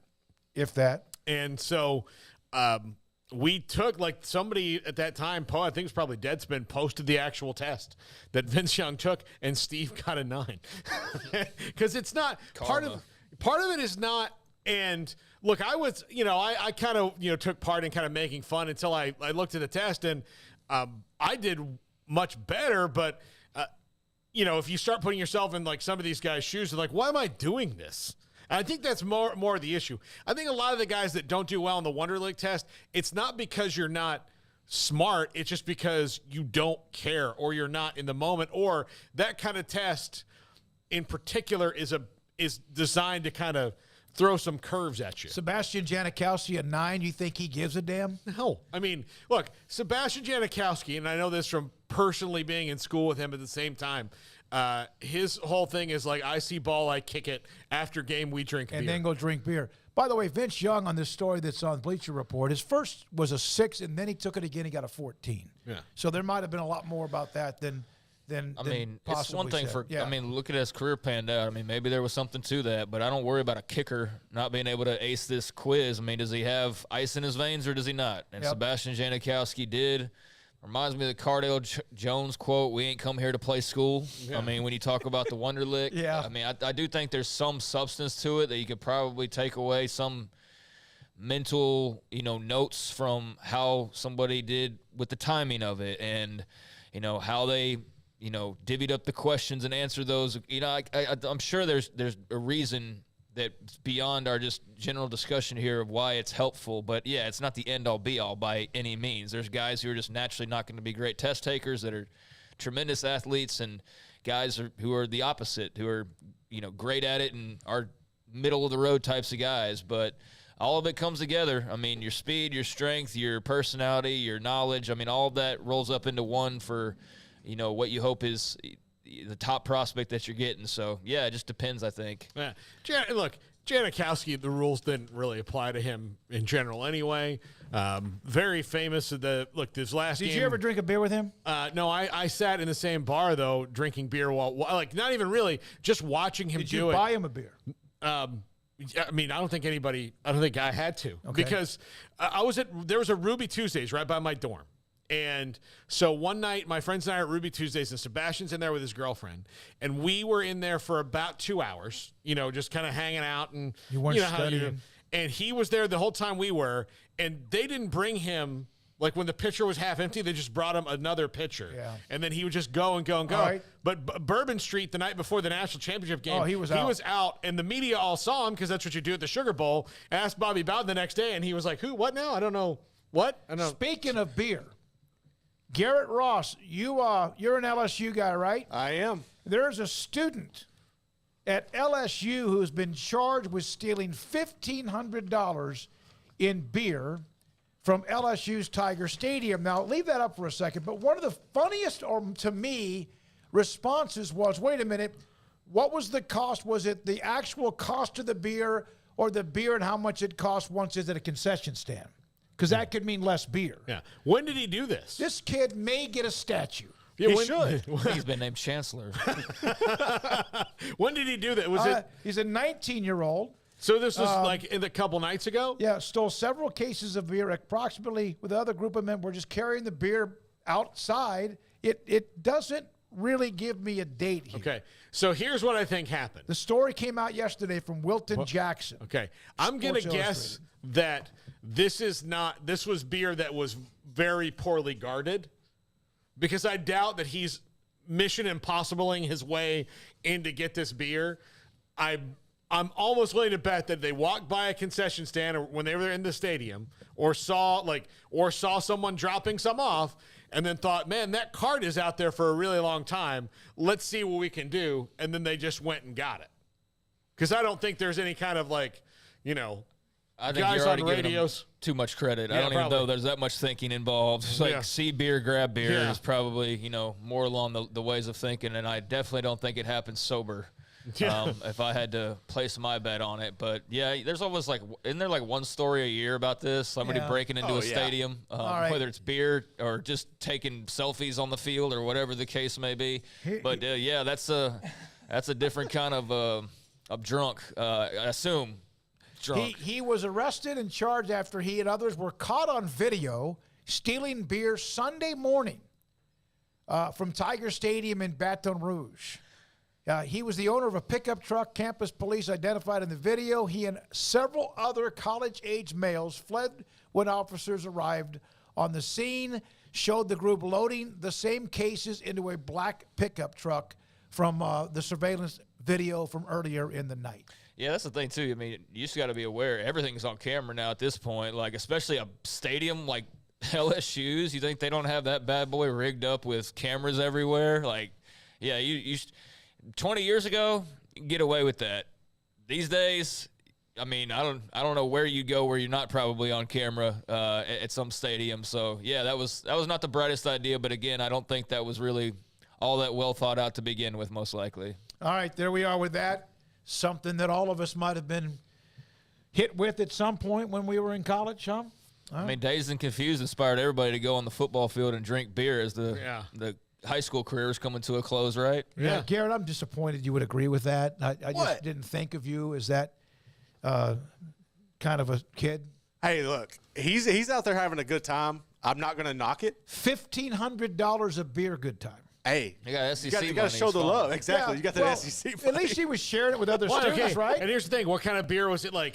Even if it's Keystone. I think he just got an NIL deal. Regular value. So say it's not the markup price. It's just $1,500. Concession price, right? It's not the concession price. It's just the wholesale Convenience price. store price. It's the wholesale price. Okay. So say he's got the wholesale price. Is it $1,500 wholesale of a good beer, or is it $1,500 of Keystone Light? Because then you're talking about that's a lot of beer, and no wonder he would need a pickup truck for it, because that's a lot of cases of beer. And other students involved in this, and they all bolted. And he's sitting there with all of it. The fall guy on this. I don't think they should drop charges. Yeah, no need for that. Oh no, he will be picking up trash somewhere. He'll probably be Mardi Gras king. Yeah, he'll be picking up trash somewhere. He'll be following the horses on Bourbon Street, pooping up. The their worst thing. Look, shovel. A buddy of mine got in trouble for a minor in possession when we were in school, and they sent him out to a stretch of highway that was really close to where we were.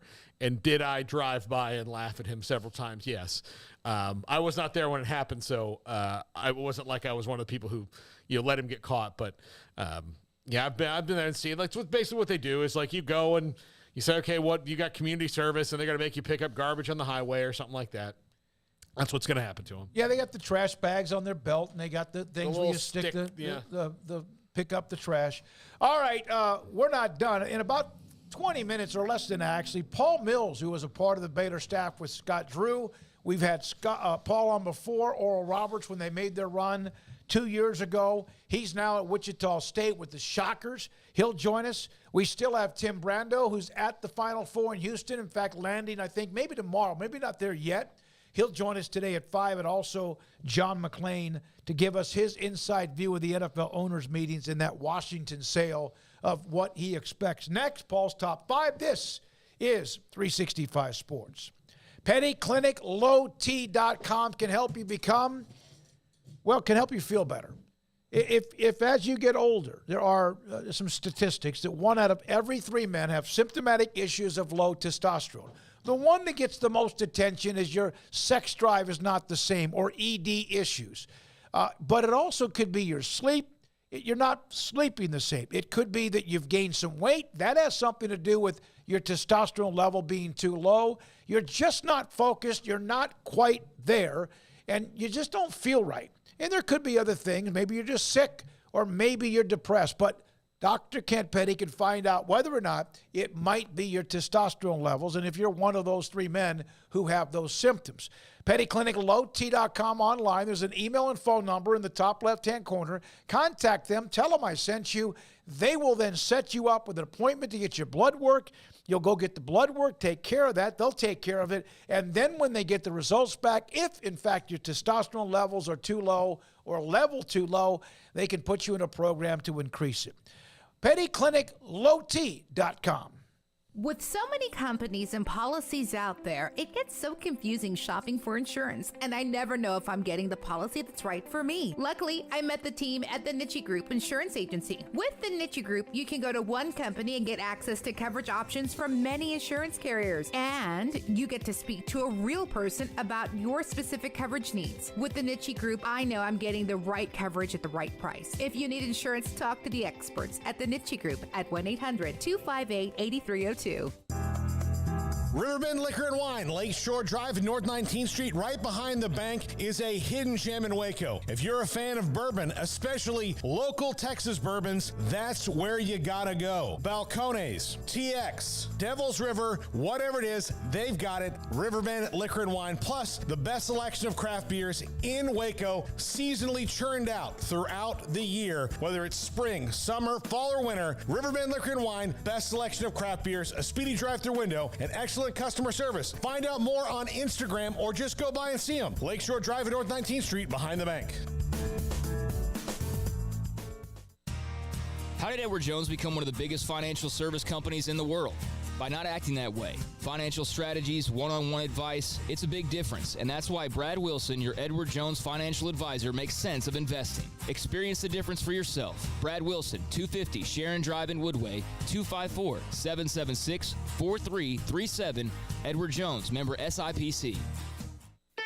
Don Humidor, your home with a 48-foot walk-in humidor with the elite cigar brands from around the world, including the #1 cigar of the year, Aging Room Cuatro Nicaragua. Plus, they have the great brands like Macanudo and Artur Fuente, Rocky Patel, Aston, and so much more. CBD, great for sore muscles, aches and pains, sleep, Vita Dreams, and anxiety, mild depression, general health and wellness. Their staff very knowledgeable on the subject. If anyone is curious about CBD, ask Carol and Ashley. Don Humidor in the Townwest Shopping Center off Valley Mills in Waco.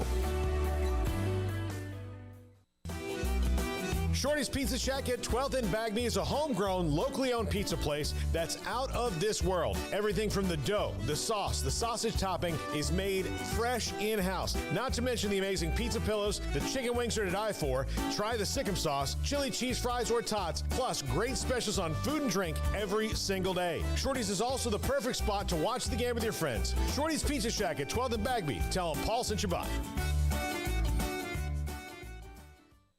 Boozers is the wedding ring store and more. If you're ready to get engaged or already married and want to upgrade your wife's ring for a special anniversary, Boozers is the place to go. With the largest selection of premier quality diamond engagement rings and wedding rings in Central Texas. They have 7 cases with over 300 styles of rings from top designers like Natalie Kay. Choose from yellow, white, or rose gold, plus beautiful top quality loose diamonds. With an in-house jeweler, they can also custom make anything you want. Bring in a picture or drawing and let Boozers create your one-of-a-kind pendant or ring. They can even use some of your old gold and diamond jewelry to create something new. At Boozers, you'll find a great selection of quality timepieces, and Boozers is the place for expert watch maintenance and repairs too. They specialize in expert Rolex watch repair for fine jewelry, watches, custom work, and more. Go to Boozers on Valley Mills and Lake Air Drive in Waco. Boozers, the wedding ring store and more. This is 365 Sports. Are you a Sikkim 365 super fan? Then try out our premium subscriptions at Sikkim365.com. Well, you know, we had Grant McCasland on about an hour ago, Coach Drew throughout the year, and Jerome Tang, and why not? It's a family affair with the Scott Drew coaching tree sprouting new wings all the time, or limbs, including our great friend Paul Mills, the new coach at Wichita State, the Shockers, who joins us on 365 Sports. Is there anybody like Cliff Levingston, Antoine Carr, anyone like that on campus? Yeah, we'll take them. Xavier McDaniel, any of those guys. Fortunate to still Fred VanVleet, NBA All-Star, and then Landry Shamet with the Phoenix Suns. So long history here of NBA guys coming out of Wichita State. Does it help that there is that history for you and for what you try to bring on campus? Yeah, no doubt. I mean, anytime that a school can produce 15 NBA players of the caliber that Wichita State has been able to produce, it's really impressive. And one, ORU was very similar in that it didn't have football, and neither does Wichita State. So 10 years ago, Wichita State was in a Final Four, and I would always kind of use that as a model when I was at ORU. There's a number of schools, whether Loyola, Chicago, VCU, Wichita State, who've done it. But Wichita is the largest city in the state of Kansas, and the state cares about its basketball, and I can promise you the city of Wichita cares about its basketball. Yeah, Coach, that was what I was going to ask you about. They're great fans there. They love the basketball team. That's got to be great for recruiting. Southwest flies into there, so you can get people there pretty easily. As far as family and all that, if they're from out of state. This seems to be one of those really great jobs that maybe doesn't get talked about enough. Yeah, it just 10,156 is the average attendance since 2003. And that's in good years. It's in down years. They're just very consistent in regards to their support. Now, I don't want to be the bad end of their support. I remember Jerome telling me that, listen, you want a passionate fan base, whether they are good or whether they're really upset. He said, but what you don't want is apathy.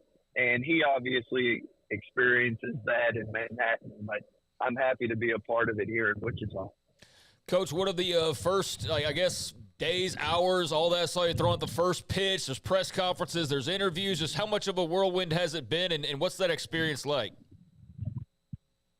It's good because I've been around long enough to know how to prevent distractions, and you kind of leave the text messages and everything to the side as you focus in on what you need to. And now priority is the players and assembling a roster. It's way different than what it was 2 years ago, just with access to the portal and transfers being immediately eligible, having to sit out. And then at the same time, assemble a staff. And, you already know who you want to learn when you're down that road. Kind of a lot of finalizing details given their current circumstances. But first the players, second the staff, and it's all coming together, hopefully with a great deal of synergy.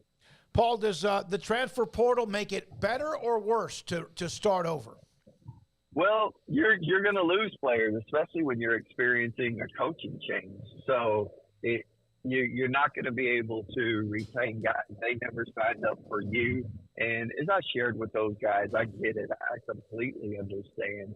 And the thing is there are other players who are looking for new opportunities. And, you know, on every phone call that I've been able to make with a recruit, everybody's really receptive. I don't have to go into a lot of explaining about the situation here at Wichita State. They understand the opportunity. And again, to have a passionate fan base really helps regarding who you're able to land, because players care about that. And then there's a winning tradition here and there's a rich history. So all that plays a part in dealing with the portal nowadays on the good side and the bad. You mentioned the Final Four a decade ago. How much do I mean, that's kind of in the recruits' formative years, right? So do they remember that? Does that stick out in their minds? Or is that something more that you have to say, like, look, it is absolutely possible here to go to a Final Four? Well, I know they remember it because I get reminded of it everywhere I go. So, I mean, whether it be a restaurant or at a baseball game last night, they make sure that I'm aware of the rich history that's here. And it's a standard that has been set. I don't know that it's necessarily an expectation every single time, every single season, whereas, you know, maybe at another institution that may be the case. But I do think that what people want to see is they want to see representation on the basketball court. We wake up every day and we work hard at our jobs. We're committed to what we're doing. We're willing to acknowledge other people. Do we see that on the court? And if there's a reflection there between the people in the stands and on the court, people support. If they don't see that, and there's smart basketball people here in Wichita, if they don't see that, I think that's how you lose support. So it's important to me that we find a team that will be committed to helping each other, that will demonstrate how hard they're willing to work for each other, and that in essence they become a team, because you don't want to see silos and people splintered in a basketball game. Paul, you've seen what's happened with this year, the NCAA tournament with Florida Atlantic, even San Diego State, Miami, in a different type of situation, but they're in the Final Four.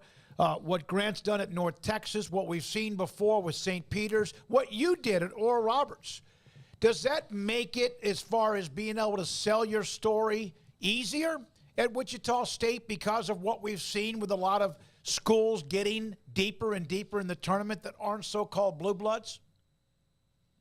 Yeah, I will tell you that it is. Tournament has gone 3 of the 4 teams having never been before. So I do find that interesting. Happy for Grant, but I think the one common component that you've seen through all of this is experience. It's an old adage that the age wins, and if you get old and stay old and have an experienced team, there's a big difference between a 22-year-old and an 18-year-old. So can you get an experience? And some of that just goes down to retention. And Grant's done a phenomenal job being able to retain Tyler Perry, who's a really good player, and a number of guys through the years. So I think that all bodes well for winning in March. And Grant's done it. Jerome has done it. Scott has done it. Been fortunate to be a part of a team at Oral Roberts that's done it. But I think the common component is you've had guys who are experienced, and you see that with the schools there in the Final Four. Is that one of the toughest sells as a coach to the athlete of today is, you know, just give me another year and let's get some experience here? Yeah, they don't want to hear that. So I would not use that as a selling point. But I do, if you can paint a vision for a player, like this is where we're trying to go. You cannot get caught up on the destination as much as the direction.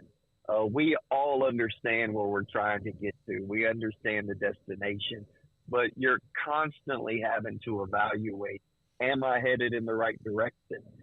Is my car pointed in the way? You know, if I'm trying to head to Minnesota, I'm on 35 South.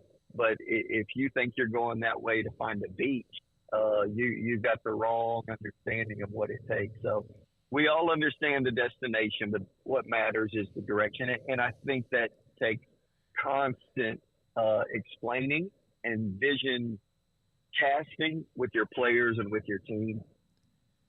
Paul, how much has your effectiveness at Oral Roberts and what you hope to carry over in creating, I guess, the plus minus of basketball? But the one thing that you were well known for not doing was giving up the ball. You guys protected the basketball. You didn't turn it over quite a bit. How critical is that in your style?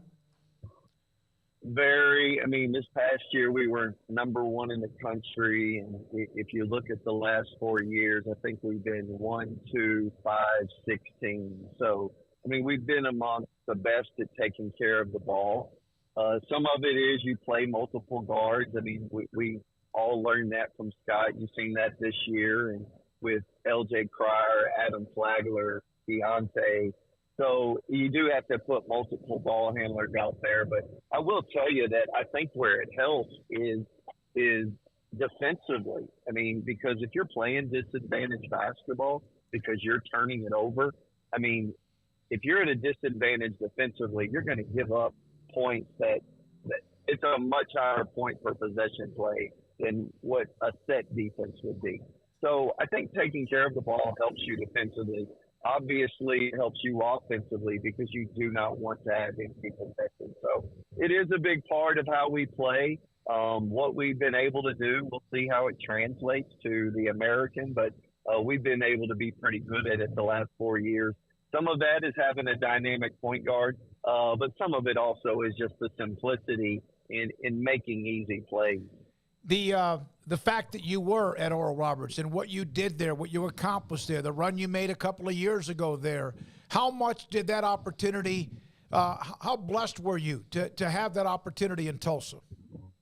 Yeah, I mean, I'm so thankful to the administration here, my president, Dr. Wilson, for giving me the opportunity. Mike Carter was our athletic director, and Mike hired Bill Self at ORU. So I had guys who had been around the block and who understood what it takes in order to win. And you know what? My current athletic director, Tim Johnson, was extremely supportive.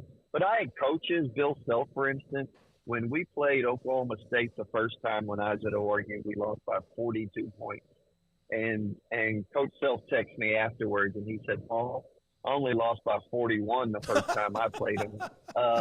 And I just thought to myself, like, man, thank you. Like, there's somebody who kind of understands the building that's involved here when you begin a program. So to go from my first year, we won 8 Division I games, to go to 30 wins 6 years later, and multiple conference championships, multiple NCAA tournaments. I look back, and it was a privilege, and I'm grateful for the fact that someone would trust me enough to be a steward of their basketball program.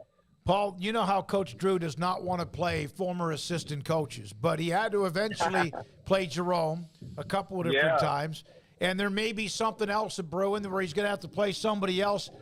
He won't play. He won't play Wichita State, will he? That's just not going to even be a part of a conversation. Well, unfortunately for Baylor and fortunately for Wichita State, Wichita State won the game at home. The next year went to the Farrell Center and won that. So he may want to get that taste out of his mouth. The problem with playing whomever is a former assistant with Coach Drew is in his mind, because I've experienced with the ORU guys reaching out, it's a lose-lose. If you win, you know how sad that other person is in the other locker room, and it's hard to take pleasure in the win, especially when you've been working so close together. But at the same time, if you lose, that does you no benefit. So I don't know that it'll ever happen unless it's forced to happen. But if it's forced to happen and it wasn't voluntary, yeah, you're committed to your kids, and feelings probably go out the door. Paul, congratulations. Really appreciate you, what you've done. You've been on with us many times in the past, and we appreciate it all. Even when you were on the staff with Scott, we always loved the segment. Good luck. Thanks for your time, and have a great weekend. Smokey, Paul, gentlemen, thank you guys. I appreciate it. Paul Mills with us on 365 Sports, the new head coach at Wichita State University. Yeah, Xavier McDaniel, Antoine Carr, Cliff Levingston. He mentioned a couple of guys in the league right now. Paul Mills now at Oral Roberts earlier, now at Wichita State. From Oral Roberts, Grant McCasland at North Texas, a game against UAB. And yes, there are reports that perhaps after that's all over, that he is number one, the target for Texas Tech. So Wichita, they're crazy about basketball there. They're crazy about baseball. I mean, you see that number he threw out at us? Gene Stevenson was there baseball. They're really passionate about the Shockers, especially when things are going well. They're passionate about everything. I mentioned Southwest, Smokey. I was on the first Southwest flight that landed in Wichita. I was flying back with my dad from Chicago. We went on a baseball trip there, and they were so happy.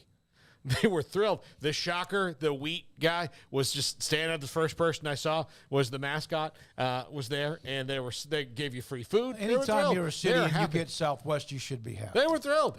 But I mean, I remember the people being so excited about what it meant for the city, and they had a tremendous amount of civic pride. And look, they love that basketball team, and I think Paul Mills is going to do great there.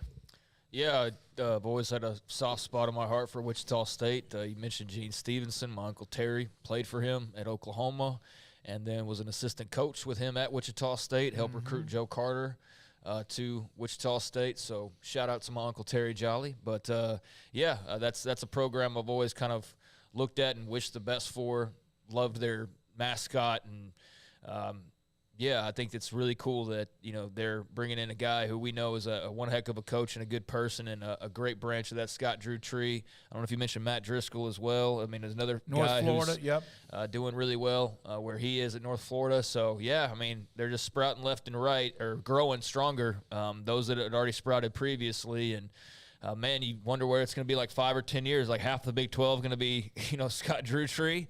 Very well could be. It's possible if you get what McCasland to Tech, and then that's what Tang, Tech, and Drew, and then that's a quarter of the league right there. So I wonder what that could look like in the future. But right now it's pretty dadgum strong, and I know nobody's happier about that than Scott Drew. Yeah, you wonder with who else is on staff still a part of it, with Alvin Brooks III and John Jacobs, among others, and I'm not trying to leave anybody out, but good gosh.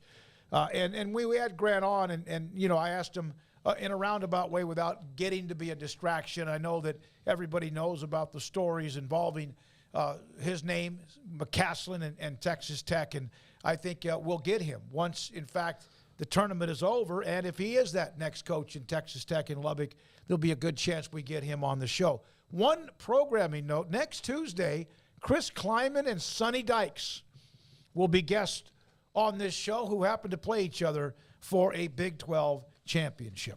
All right, when we come back, Tim Brando, Fox Sports. He's going to be in Houston this week. His thoughts about the Final Four and more. And this is 365 Sports. Alan Samuels, Dodge Chrysler Jeep Ram Fiat, got a text from Ted Teague earlier this week and giving me an idea of what some of the new opportunities are with Alan Samuels Dodge Chrysler Jeep Ram. First of all, a large selection, new and used vehicles, over 300 new cars, trucks, and SUVs, 90 pre-owned vehicles available. Interest rates rising. Come by, take advantage of their 0% interest for 72 months on select models. They need and want new, clean, pre-owned vehicles, putting top dollar in trade value, highly motivated to try to make that happen to pick up new pre-owns for their lot. The weather warming up. The 2023 Jeep Wrangler and Gladiator both have that top-down fun option if you want. And then also take advantage of the Dodge Last Call event. Get yourself a high-performance 2023 Dodge Charger or Challenger. They can go before they're gone. And Ram Truck Month this month as well coming on a strong close of the month of March throughout the rest of this week, and rebates up to 10% off on some select models. Take advantage of what they have: cars, trucks, and SUVs. Ted Teague, the general manager. Alan Samuels, Dodge Chrysler, Jeep Ram Fiat, Loop 340 east of 84 in Waco. Pizza, burgers, and Bears football. There's no place around Waco that serves them all other than Bubba's 33. Come show your green and gold and enjoy some of Waco's best food and beverages while watching your favorite team, the Bears. When real Bears fans get hungry, Bubba's 33 is the #1 spot for ice-cold drinks, hand-stretched, stone-baked pizzas, and bacon-infused burgers. Join us for indoor or patio dining. Bubba's 33, Waco's restaurant and proud supporter of Baylor Bears football. Sick 'em, Bears. You want to know why Stonewood Dental is so successful? Listen to what happy customers have to say. It's pleasant. It's different than any other dentist office. I really feel like they care. And it's not that you're here for 2 hours waiting on someone to take care of you. It's quick and easy, and I bring my kids, and my kids love being here too. They really love the treasure box. Staff is really nice and accommodating, real friendly. You feel more like home. It's not sterile looking. Everybody has their own personalized rooms with decorations and decor, and they'll even have a blanket for you when it's cold. I've recommended people to actually come here, and they are patients now. I really love it here. It feels like family. Learn more, stonewood-dental.com.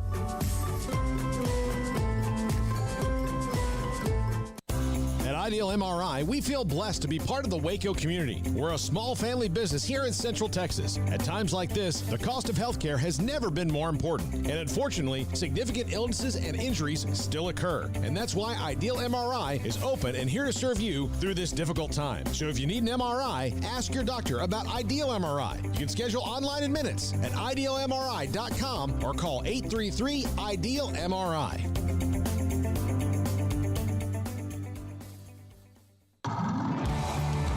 Waco Custom Marketplace is your hometown grocery store with a full-service butcher shop and bakery. Hi, this is David Smoak.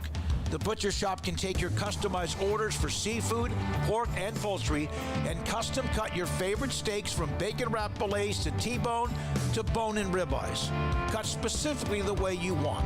They have Norwegian salmon fillets, catfish fillets, sliced ham or turkey and lunch meat, variety of cheese available, and several options of sausage links, fresh chicken breast or whole chickens, sliced bacon, pork chops, ground beef, marinated beef, and chicken fajitas, and always large briskets available, plus fresh vegetables. So the great product, customer service, and family tradition of the Bauer family continues at Waco Custom Marketplace, open Monday through Saturday. A full-service butcher shop and bakery available. Waco Custom Marketplace, 425 Lake Air Drive in Waco, or WacoCustomMarketplace.com. Let Camille Johnson Realtors guide you seamlessly through the process of buying your dream home or selling your current one. Commercial, farm and ranch, or residential, Camille Johnson Realtors can smoothly and successfully lead you through any transaction. With a team of 28 experienced agents who are excited about serving you, Camille Johnson Realtors services the entire greater Waco area. If you're in the market to buy or sell, contact Camille Johnson Realtors, 104 Midway Center in Woodway, or find them online at www.camillejohnson.com. Camille Johnson Realtors, elegant, charming, warm. Welcome home. This is 365 Sports, powered by Sikkim365.com. Enjoying the show? Hit the like button and subscribe. We are flipping the names of the guests to start this 5 o'clock hour. Tim Brando of Fox Sports will join us at around 5:30. Hall of Famer John McLean, who is with us on Tuesdays, but that was the NFL owners' meetings, and my goodness, a lot to discuss and digest and chew up and spit out. He joins us now from GallerySports.com in 610 Houston, but also the Hall of Famer himself. John, thank you very, very much. So your thoughts about, let's start with some of the rules changes. Was there one that passed you didn't think should? Was there one that was tabled or said no to that you wish would have passed? The one that I just don't understand, because they used to do it, is having 3 quarterbacks active on game day. Now, you can do that now, but teams don't do it because the odds are you don't need 3 until you do, like the 49ers in the playoffs. And I don't understand why they tabled it till the May meetings. They started to try to make it more complicated than it should be. The fact is, it should be either a quarterback on the roster or a quarterback on the practice squad, and he's available to play if the first 2 get hurt. That's the way it used to be. I don't even know why they got rid of it, but that's one. The other one was starting drives on the 25 after punts, like they do on extra points. Other than that, the rules to me are just a bunch of hocus pocus. John, Lamar Jackson has asked for a trade, and it's always about the money. Do you think a trade will happen, or do you think that eventually this deal gets done? Well, it's kind of stupid to ask for a trade when anybody can sign you over the last 2 weeks. And the fact is, people don't want to pay guaranteed contracts. Jim Haslam, the owner of the Browns, who defended his decision to give Deshaun Watson $30 million guaranteed, was a big topic of conversation here. And the others don't want to do it because once another one does it, they can't say that Watson was an outlier. Joe Burrow and Justin Herbert are coming up. Jalen Hurts is coming up. If one team gives another guaranteed contract to a quarterback, then they're all going to have to do it for their stars. Lamar Jackson is a huge topic of conversation all the time. His supporters, of which there are many, they tend to leave out the fact he's been hurt a lot for the last 2 years. He's won 1 playoff game in his career and was an MVP 4 years ago.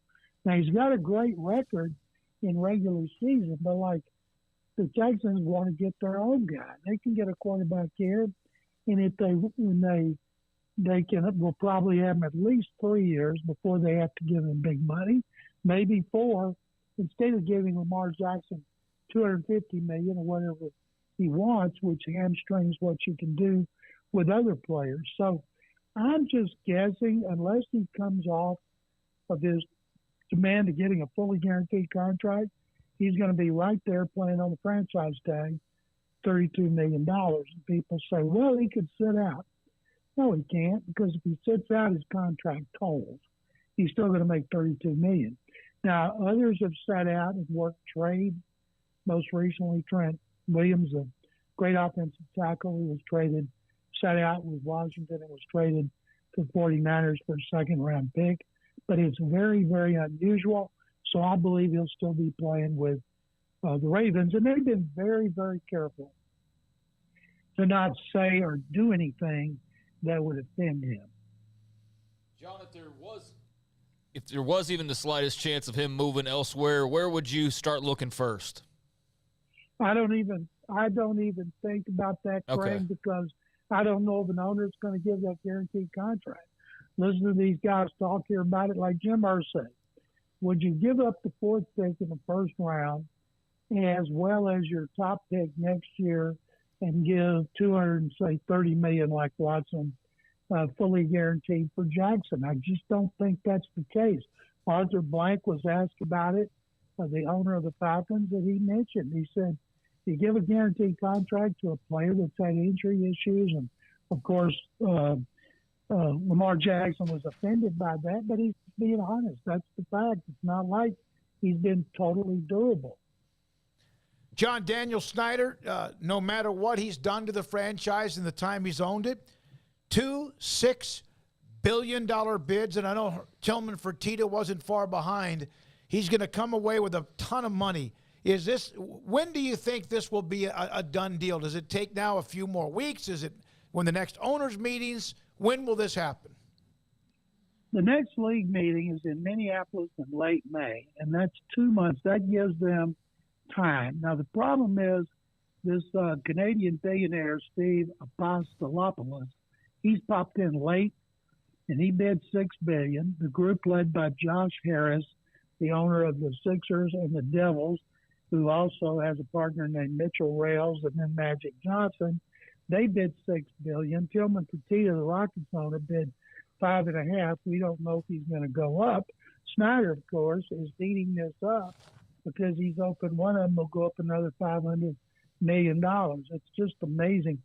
I hate to see an owner who has been so bad for a franchise, so bad for the league, an embarrassment. You know, they want to lance that boil, and they don't want to be forced to do it with 3/4 majority needed to oust him. So they're letting the process move slowly. But I hate to see Snyder benefit, walk away from more investigations. But it's going to be sold. The team president said, I don't know why that won't happen. A lot of people still think Snyder won't do it. I think he will do it. How long do you think it will take? Once they determine that all the bids are in and they're not going to bid anymore, they're going to have to, the owner will have to be approved. Finance committee, I'm guessing, has vetted these guys. It's like Bob McNair before he founded the Texans. He wanted a team. He had been vetted by the finance committee of owners. And they actually tried to get him to buy a couple of franchises, and he said no. And then when the Houston became available, he went after him and got him.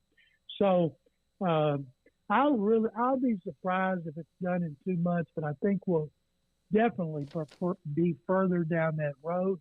And at some point in the off season, Snyder's going to be gone. He can sail away on his yacht with the IMAX screen on it.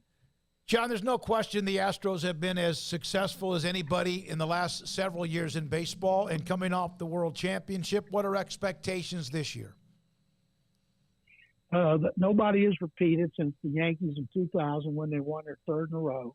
And there's a reason for that. One of them, I had some Hall of Famers talk to me when I went to West Palm Beach to Reggie Jackson's charity. And one of them, Mike Schmidt, I asked him, the great Phillies third baseman, he said, it's hard to repeat because you get the best everybody's got. Because that's the way it is in all sports.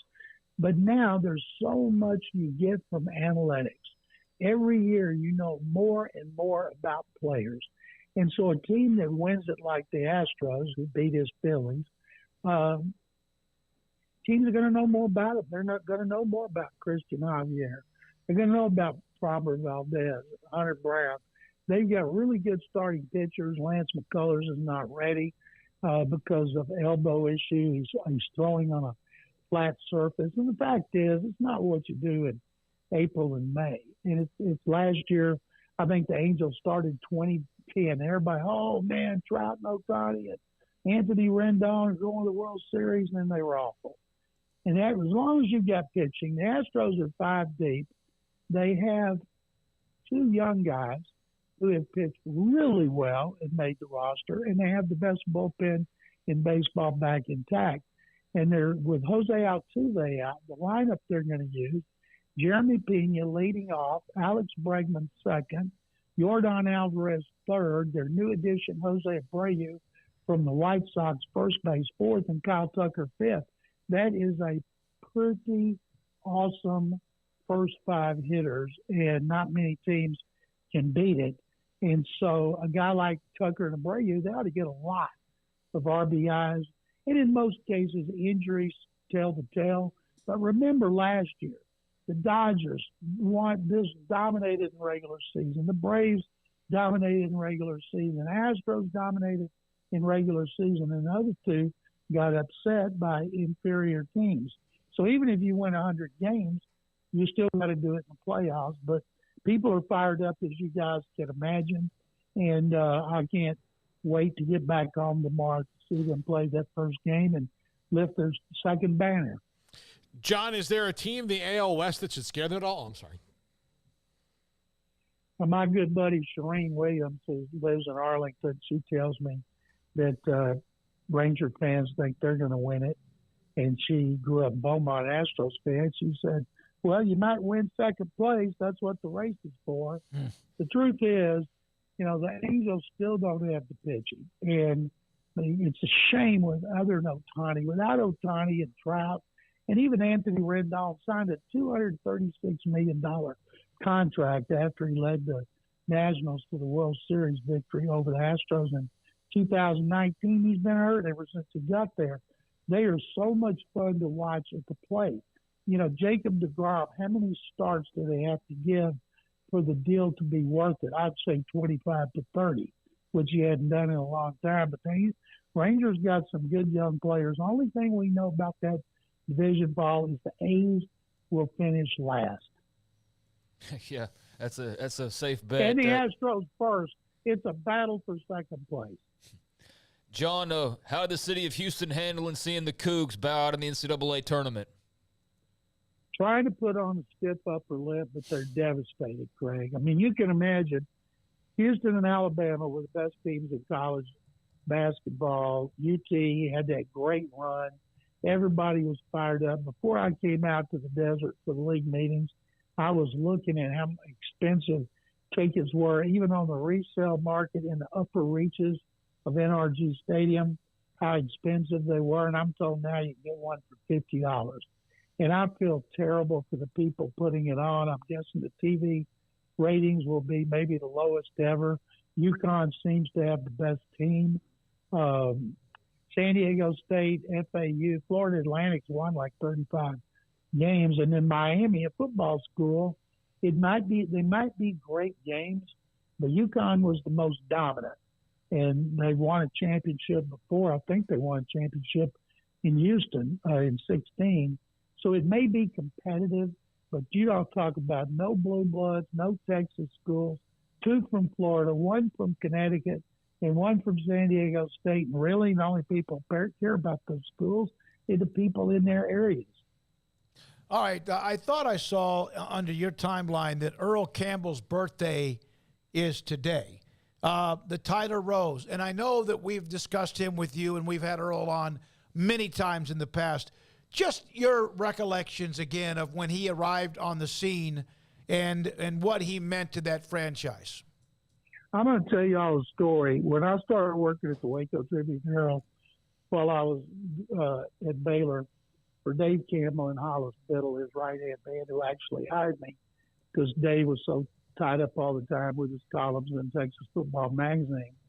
And Campbell, after I'd been there a few months, came to me and said, "How would you like to write for the magazine?" I said, "What magazine?" He said, "Texas Football." I said, "I'm not good enough to write for Texas Football." He said, "Well, I think you are, and it's my magazine." I said, "Okay." And I'm thinking, I got no business writing for Texas Football, which I'd read religiously since the first issue.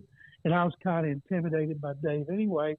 He said, there's a linebacker who's moved to running back, and a bunch of coaches, college coaches in the Southwest Conference tell me they think he could be special. And here's his coach's his number. Give him a call and talk to him. I said, "What's the name?" He said, "Corky Nelson." I said, "That's a funny name for a running back." He's the coach. I said, "What's the player's name?" He said, "Campbell." I said, "Oh, a relative of yours? That's why you want me to do it?" He goes, "No, just call him."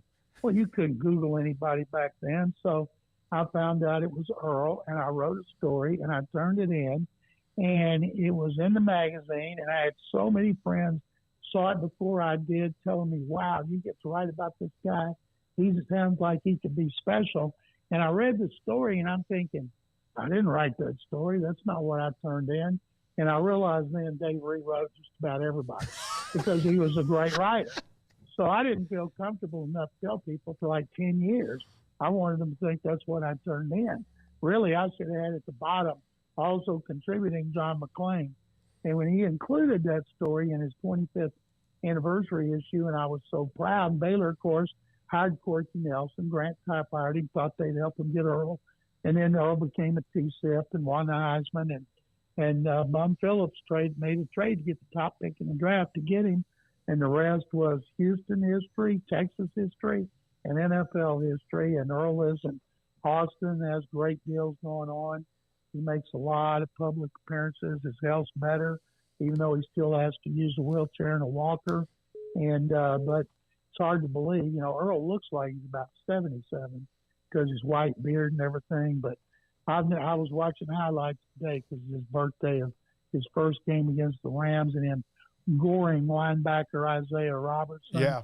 And so it's always a special day in Houston when anything involves Earl Campbell. No question. John, thank you very much. We appreciate your time. Thank you, guys. Take 'em Bears. John McLean, Hall of Fame columnist with us mostly Tuesdays, but joined us this week, the day after him and what he was doing covering the NFL owners meetings. Coming up next, Tim Brando, Fox Sports on the Houston weekend, the Final Four, and more. And this is 365 Sports. Waco Custom Marketplace. I was there again. I have been there, I believe, 3 or 4 times in the last couple of weeks. I dropped by a couple of weeks ago and got some big, thick bone-in ribeyes. Yesterday, went back and got some Atlantic Ocean salmon fillets ready to put in the deep freeze or whenever that time is ready to cook them. And then on top of that, got some bacon, some black peppered bacon that I picked up that was cut real thick for whatever I want to have something for breakfast this weekend. Waco Custom Marketplace has those live crawfish bags, sacks, 30-pound.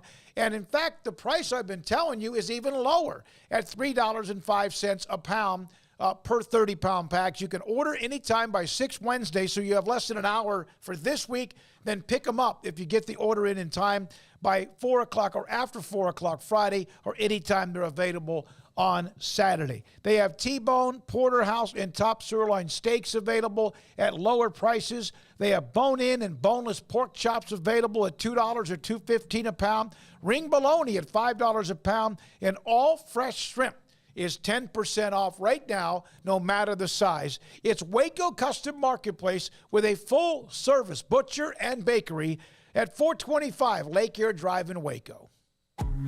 The future's bright, the time is now.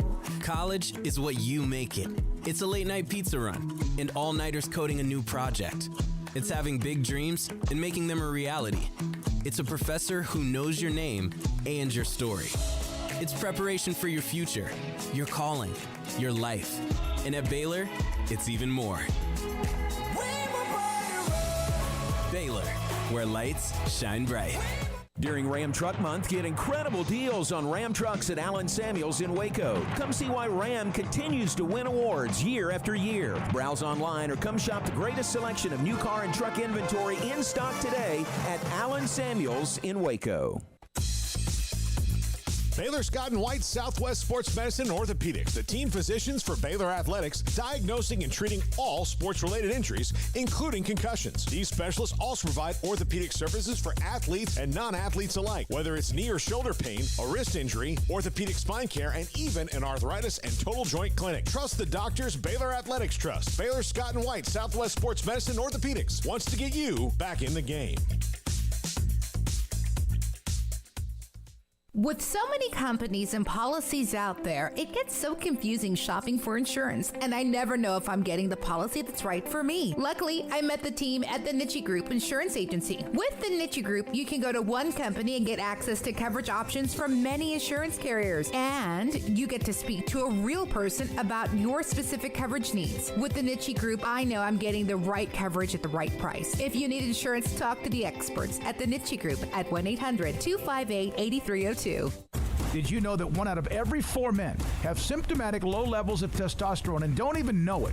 And if you think you're too young to worry about it, guess again. Low T levels can make you feel tired and grumpy, cause weight gain, and wreak havoc on your sexual desire and performance. Petty Clinic Low T can set up same-day blood screening and results, so if you're tired of being tired, I challenge you to man up and Google search Low T Waco or go online pettycliniclowt.com. It's a private clinic with an atmosphere catering to men. Affordable, only $150 a month, includes lab work, office consultation, testosterone injections, follow-up visits compared to $395 a month in Dallas or Austin, and you don't have to fight the traffic. Petty Clinic Low T is board-certified physician consultations, will provide the best form of brand-strength testosterone available. Contact Petty Clinic Low T today, just off Highway 84 and Old Hewitt Drive in Woodway. Petty Clinic Low T, helping men become the high-performance men they deserve to be. PettyClinicLowT.com or Google search Low T Waco. one-size-fits-all. That may be all right for an adjustable belt or cheap sunglasses. When it comes to your financial needs, no one wants a one-size-fits-all strategy. Cam Heathcott, your Edward Jones financial advisor, knows that his most important goals are yours. That's why we take the time to understand your needs, knowing you. That's how Edward Jones makes sense of investing. Cam Heathcott in Conroe at 936-756-7717. Edward Jones, member SIPC.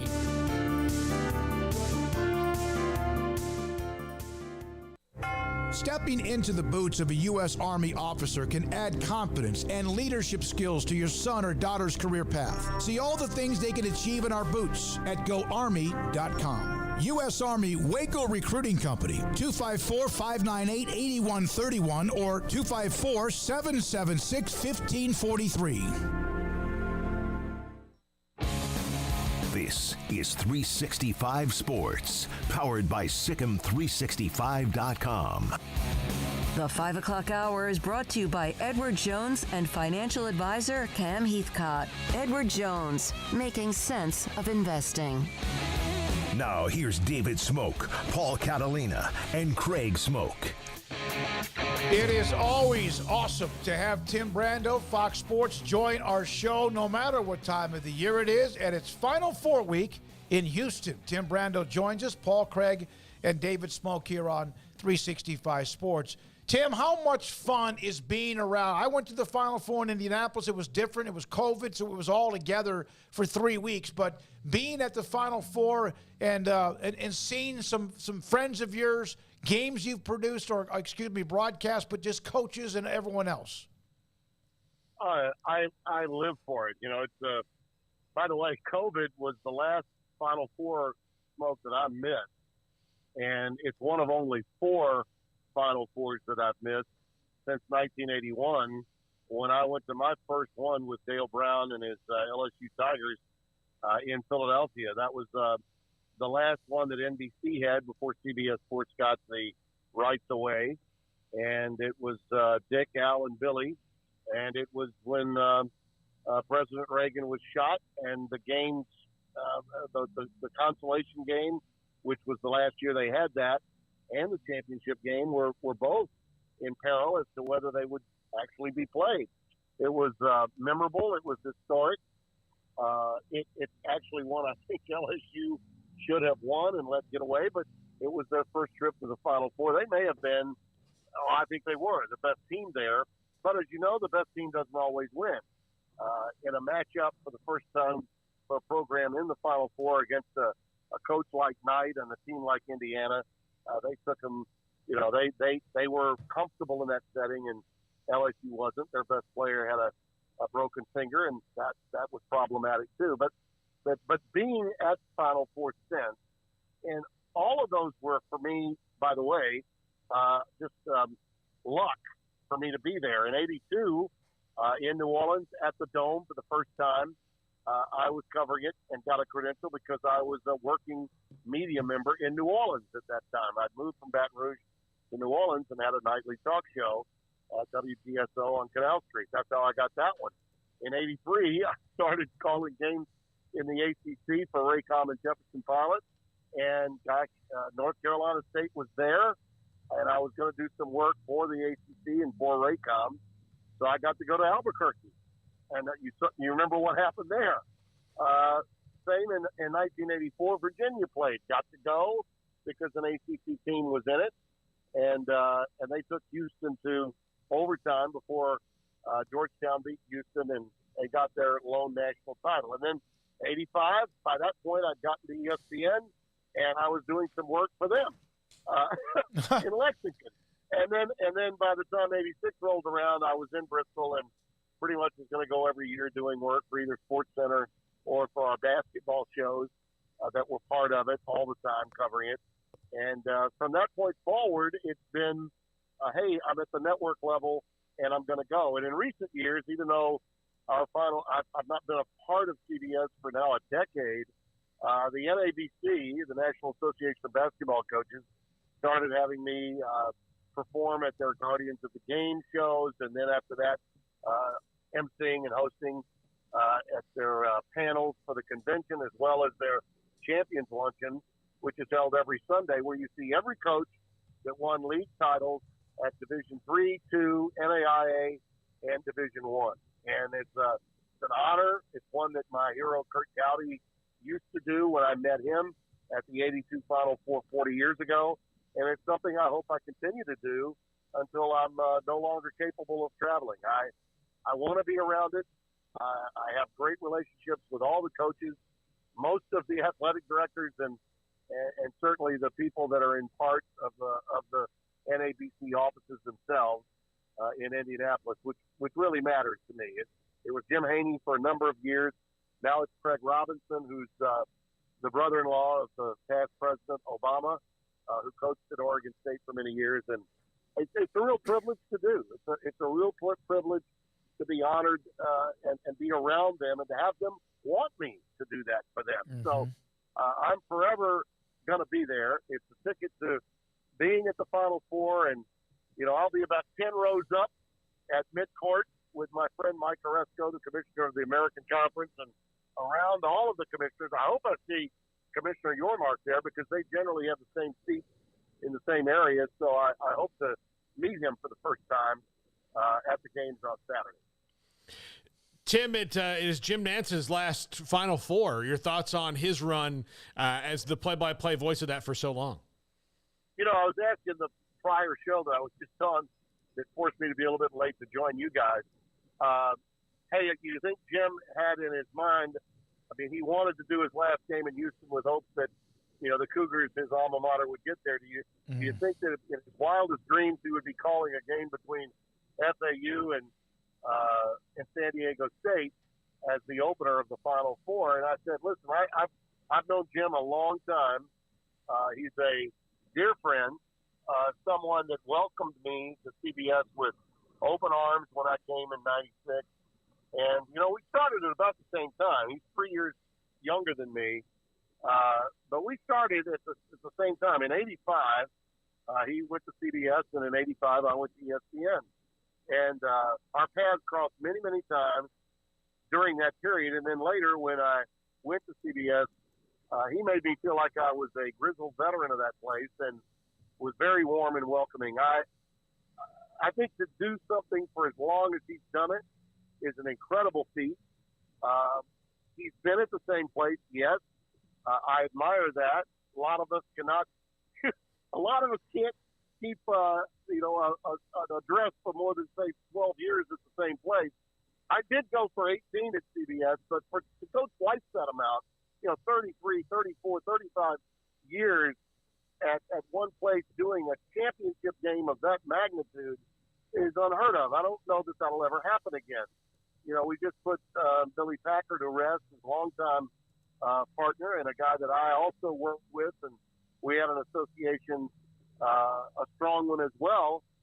For him to surpass that number and have that kind of longevity and still be in his early 60s is a phenomenal, borrowing one of his great moments there after the Villanova game, a phenomenal point to be in any career. And he's not done yet. He'll go another probably 15, 20 or more years doing the NFL and golf. So I'm really happy for him. I look forward to being able to tell him so. We text each other from time to time, and he knows I love him, and I think the feeling is mutual.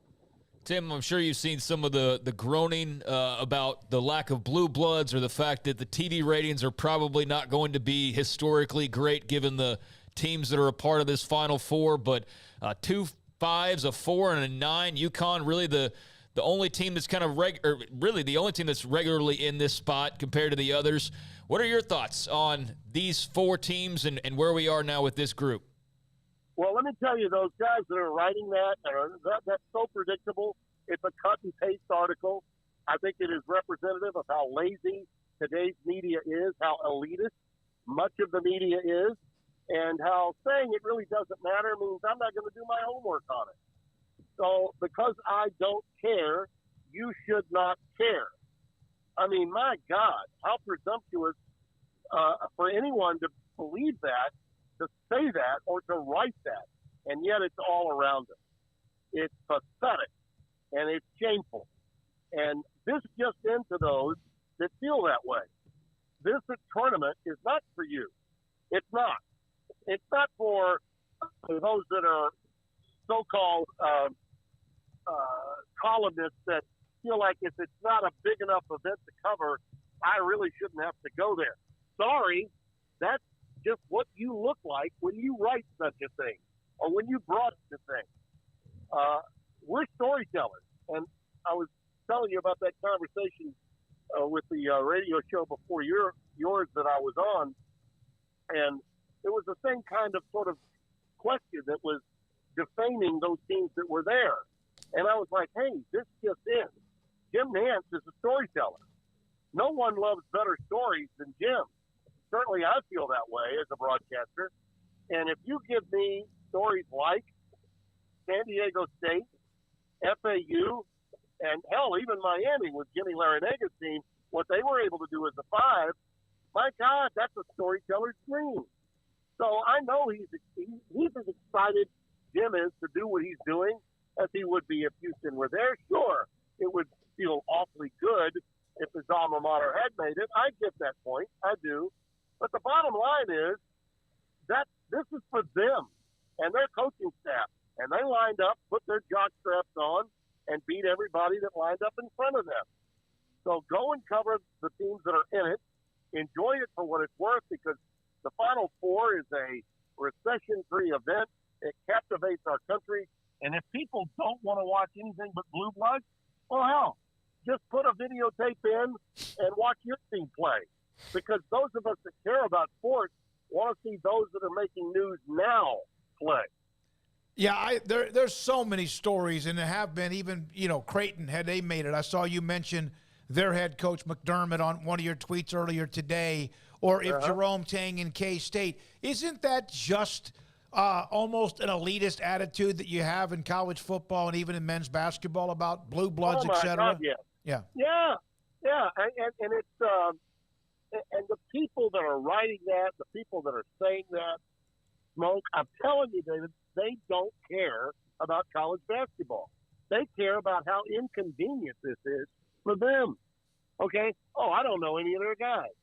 Oh, geez, I have to go find that out. You should be excited about finding that out. That kid Golden, the 7-footer from FAU, he's legit. Legit. Okay? He's a difference maker in that game. He could be the most outstanding player in the Final Four. You might want to find out something about him.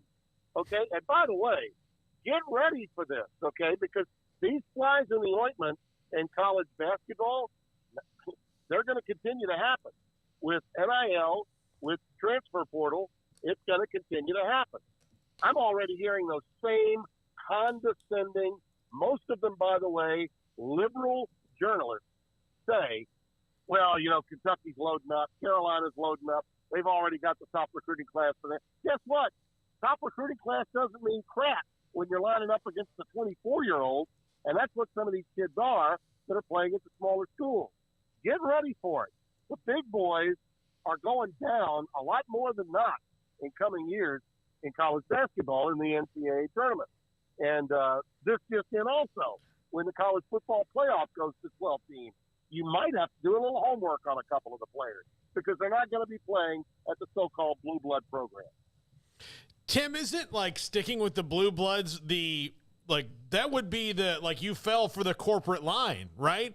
Aren't you supposed to be the ideals of most journalists are listen, I'm not going to buy their BS. I know, I'm about everybody, but then when you're it's only good when the good ones are in there, you're well, didn't you just buy the line of that they're trying to sell you so that you don't learn about these other things and put forth their agenda? Yeah. Most of these writers that are Johnny-come-latelys or drive-by media types when it comes to college athletics, they're covering NBA teams normally, okay? They're covering NFL teams normally. So they didn't grow up on the college game. They don't care about the history, tradition of the college game. Therefore, they're not interested unless the right teams are in the Final Four. So when you see those bylines, trust me, they're not coming from columnists in the flyover states, okay? They're coming from the Northeast, and they're coming from the far West. It's no different than what we have in the red and the blue states when it comes to the news media. It's sad it's really sad, but it's also true. So, Tim, the Final Four and the games we have and what Miami did in the last part of the game with Texas, obviously you mentioned with Dusty May in Florida Atlantic, San Diego State from the time when Fisher came in to start that thing and get them going, and then UConn. You've watched UConn before. They look like they're as dominant as anybody right now that's left among those four teams. Yeah, but when you add up the point production and the difference between UConn and their opponents so far in this tournament, it's somewhere around late 80s or early 90s. You know, the total point differential that they've had in all of their games. I think the closest one was their 15-point game they had to a Hope, and I think after that they've all been 22 plus, something like that. Well, I harken back, fellas, historically to Vegas when they were unstoppable and beat Duke by 30 in Denver back in 1990. That same team came back and was favored against Duke in the semifinals in Indianapolis in 1991, and they were behind for the first time all year when Larry Johnson was bringing the ball up the floor, and they didn't know what to do. No one had pushed them. No one had given them a hard time all tournament long. Then all of a sudden, oh, my God, we got to make – Leitner just made those free throws. We're down one. What are we going to do? That could happen here. That could happen here because we've seen it before. UConn has been dominant really since the tournament began and had a hiccup loss at the Big East tournament in the semifinal round that could have probably won that game but didn't. Look, do I favor them to win? Yes. Why? Because they've got two of everything. What don't they have? And that's a true point guard. Tristan Newton was a guy that in the scouting report everyone figured out was a liability in the Big East. But so far in this tournament, he's not been, largely because we've seen Jackson, the point forward really for Dan Hurley, save the day. He's been pretty much at the top of their offense throughout this NCAA tournament. Every guy on UConn's team can handle the ball. They all have the ability to put the ball on the deck and create their own shot. That's why you have to favor them, fellas. And I know a lot of the fans don't want to hear me say it because it's the kiss of death in my bracket for me to pick you, but that's the team you have to go with. Let me go beyond that though and tell you this. I think that the team that has the best chance of beating UConn in the championship game, because either one of these two are going to be outliers. We know that, whether it's San Diego State or Florida Atlantic. I think San Diego State is a little one-dimensional. They can hold UConn down, but can they score enough points themselves? That's the question I had with them. Florida Atlantic, I think, has scores. I think they've got players. When I saw them out-duel K-State the way they did, they were going to have to play with and score with that team. And they did that. They functioned very, very well in that game. And I was really impressed. So I see FAU as the team that could give us an epic final against UConn. So those are my choices. I'm going to go Florida Atlantic in the undercard and with UConn in the nightcap. Tim, is this the perfect Final Four to point to when they come up every other year and say, well, we should add teams, we should change this? Like, why would you mess with this magical formula that you have? Yeah, no, I think 68 is where it should stay. I know, listen, even before they went to 68, there was a lot of conversation and a lot of coaches that felt like 92 was the way to go. I don't think they'll change it. I think they'll keep it where it is. I'm not going to rule out the fact that one day they might go to 92. When the next rights come up, there's no reason to do anything until the next rights come up. But since AT&T bought Time Warner and CBS re-upped in the initial contract to 2032, I think we're a long way away from seeing the tournament expand. I think it'll stay at 68 until 2032, and my God, I may not be here then. You guys might have to deal with that. I don't know. But I think that by comparison, when we go to 12 in college football, which is a year before a new contract is negotiated, I think because a new contract is being negotiated after we experiment with 12 in the first year, which is the last year of the old contract. I think we'll go to 16 in college football with the new deal. I do. I think 12 will be 16 by the time we have a new TV deal in football. But I don't see it happening in college basketball until a new television contract is done. I used to think all those years, and Tim, you and I are about the same age, about why would they not have a playoff in football? Never thought we'd see one. Now, as you mentioned, it could be going from what is 4. It will be going to 12, and then eventually, as you mentioned, perhaps even higher. Hey, I got a story about a radio guy from Florida Atlantic named Kent LaVica. Not sure if you heard this story, and if you happen to bump into him, I know there's millions of people there this weekend. He apparently had his game, the connection was lost during the closing minutes of the Florida Atlantic game. He got it back online. They got back online for the final 30 seconds. Dusty May went over to his place, his location on Press Row or whatever radio broadcasters were right there at courtside, and gave him a lengthy interview. Just wanted to share that with you. We've all who've done broadcast had moments of, oh, dear God. Oh, yeah, that is an amazing story. And, you know, he'll remember that for a lifetime, as will Dusty. And let me say this to you. When you talk about programs that size, I mean, that size, David, programs have basically what? A beat writer and their radio guy. Mm-hmm. And that's really about all they deal with all year long, okay? And for that to have happened, I'm guessing Dusty didn't know, okay, about what had happened because he coached the game. But I can only imagine what it meant to him to have him give him that long interview post-game.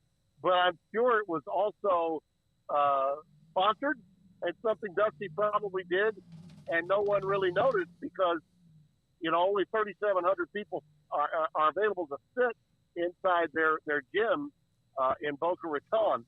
So probably of those 3,700, about 3,000 of them hung around to hear whatever he had to say because they knew how good the team was and how much they loved both the head coach as well as the broadcaster.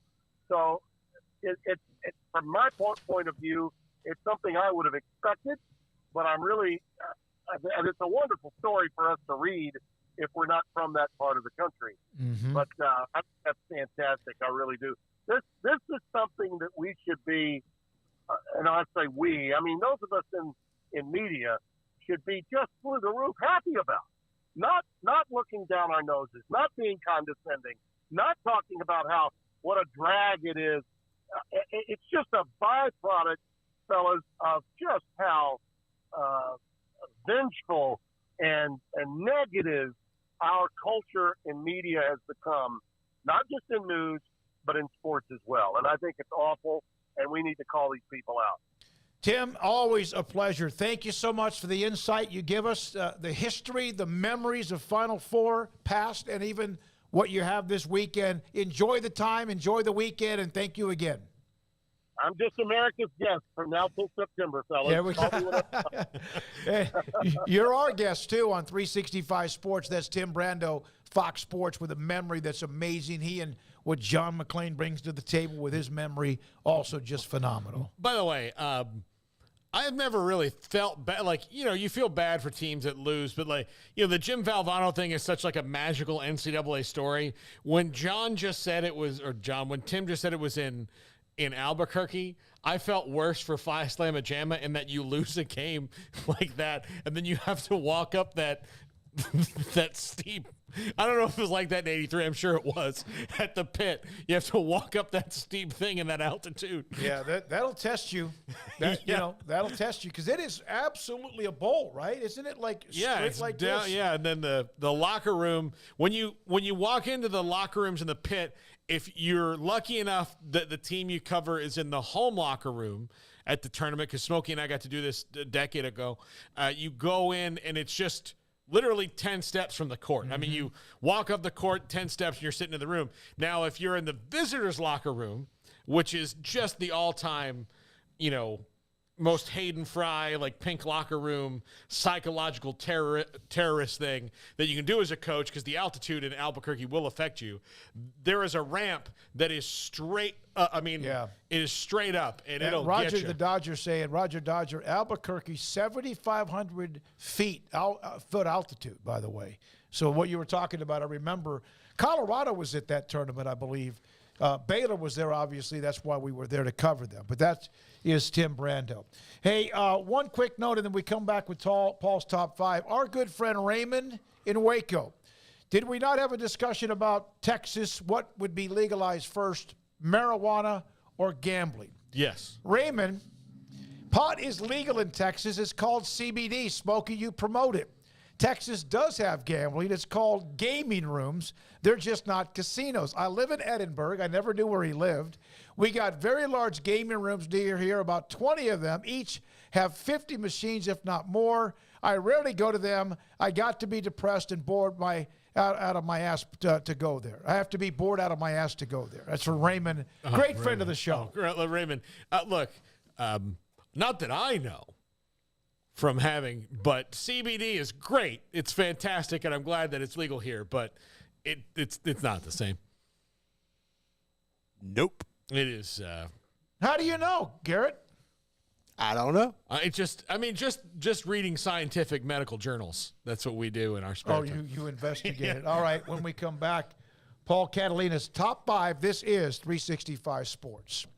The exercise classes available at Waco Regional Tennis and Fitness include boot camp, above the belt, indoor cycling, also 15-minute abs, bar express, yoga restore, also silver sneakers, indoor cycling, if I haven't mentioned that, body shaping, spinnervals, high-low, yoga stretch, yoga flow, fit hit, all of that, of the cardio fusion, Pilates, available at Waco Regional Tennis and Fitness. There are 40-plus group exercise classes that are taught every single week, Monday through Sunday. Some days busier and more on the schedule than others. Also, they've gone through a tremendous renovation, new carpet, added mirrors, better lighting, new machines, locker rooms have been renovated. All of that available, including what is still an incredible state-of-the-art tennis academy, and also the tennis courts, plus a main court, a stadium court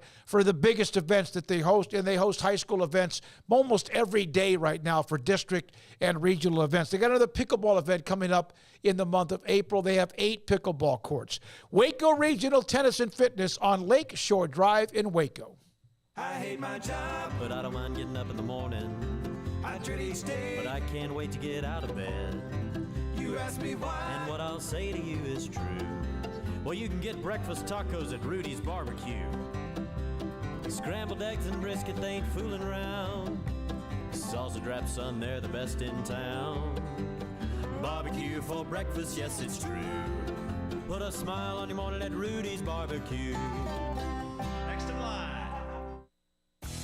Three Nations Brewing Company has 16 different beers on draft with a new beer every Friday. It also offers 2 air-conditioned tap rooms, a large indoor beer hall, a second-floor mezzanine offering a great overview of the brewing company and equipment and patio where you can relax under the shade. Plus, you can now experience the new Three Nations Beer Garden Grill on our shaded patio. Grab a cold beer and enjoy a bite from our freshly prepared and delicious menu. Street tacos, quesadillas, freshly cooked burgers and dogs, and veggie burgers too. Nachos and so much more, all prepared and cooked on site. So come visit the award-winning Three Nations Brewing Company on East Vandergrift off I-35 in Carrollton.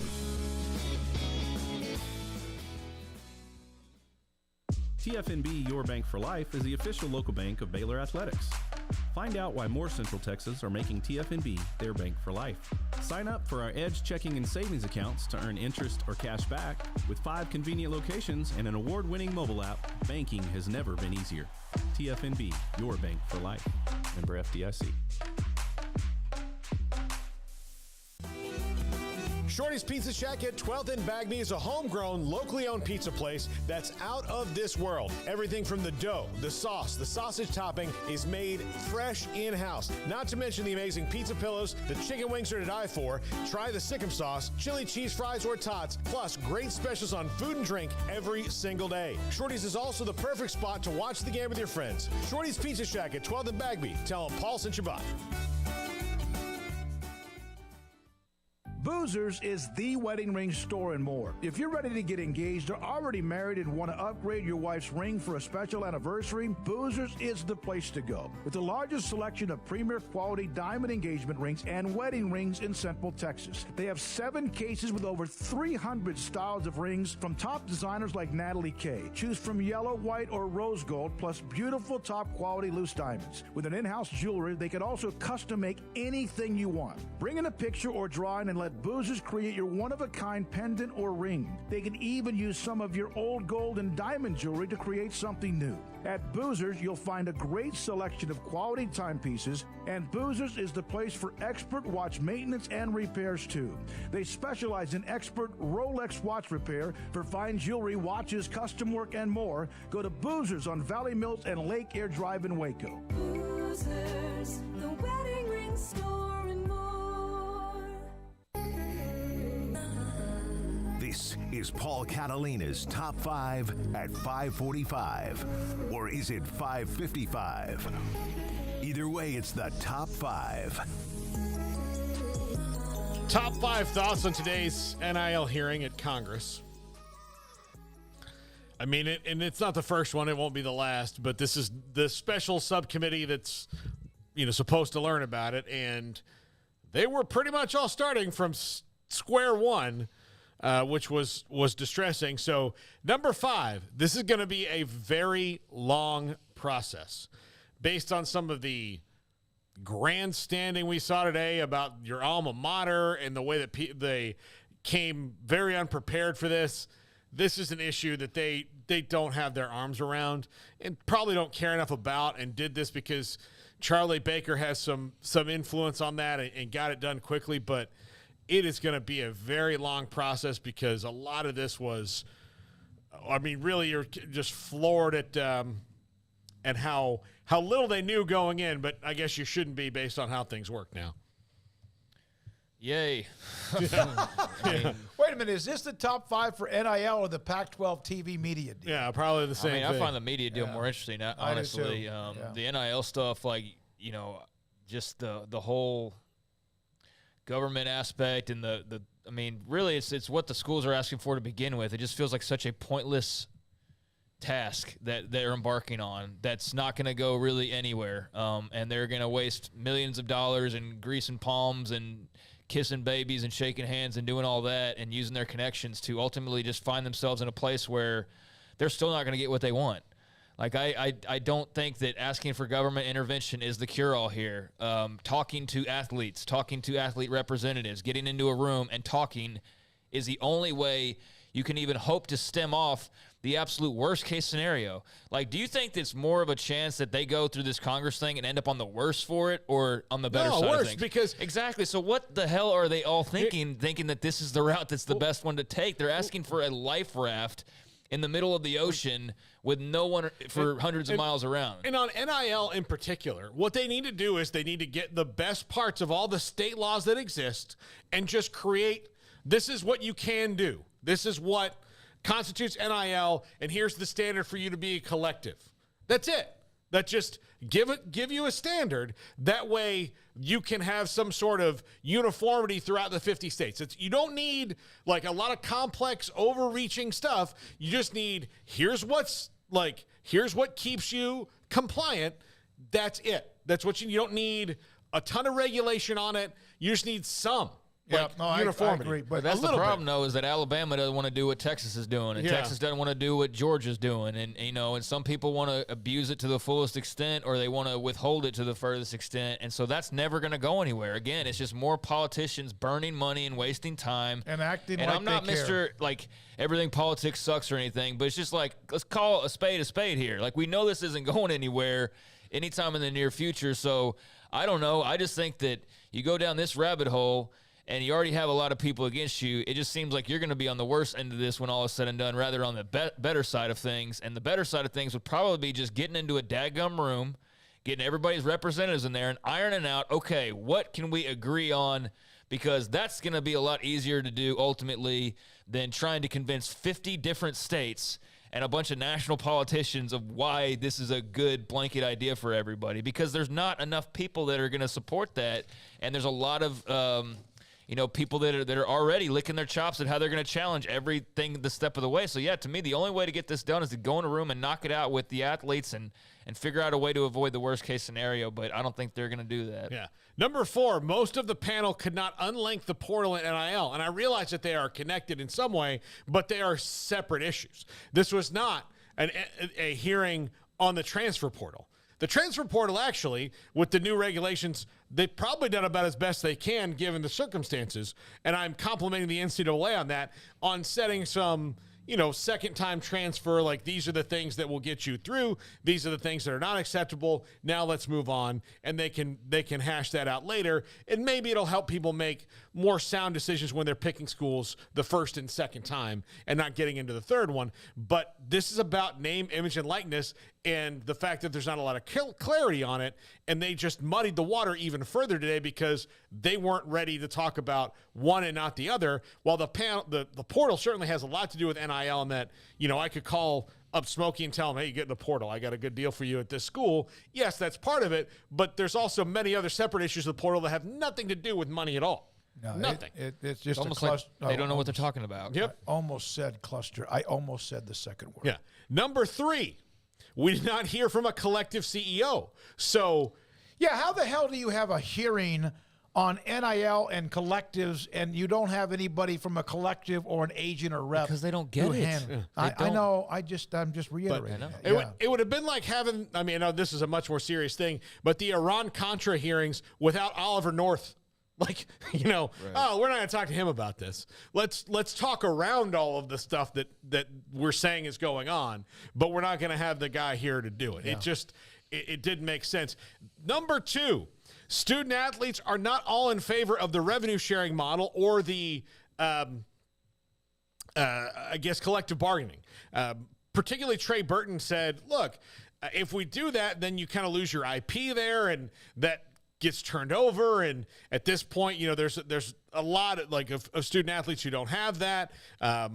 They like, a lot of the athletes now like this. So when you hear about unionization and that's what's going to happen, and collective bargaining and all this down the line, not everybody's in favor of that. And look, collective bargaining and unionization works in certain aspects of life, but not everybody wants to do it. And so that's going to be an even more complicated issue on the side of the people that one of them wants to unionize, in that, not everybody thinks that they should be employees. Yeah. So does this mean all the football and men's basketball players are going to split 100% of the revenue since they're the ones bringing it in? Yeah. That's also part of it, because you have a softball player and there's like, well, what do they collectively bargain? Yeah.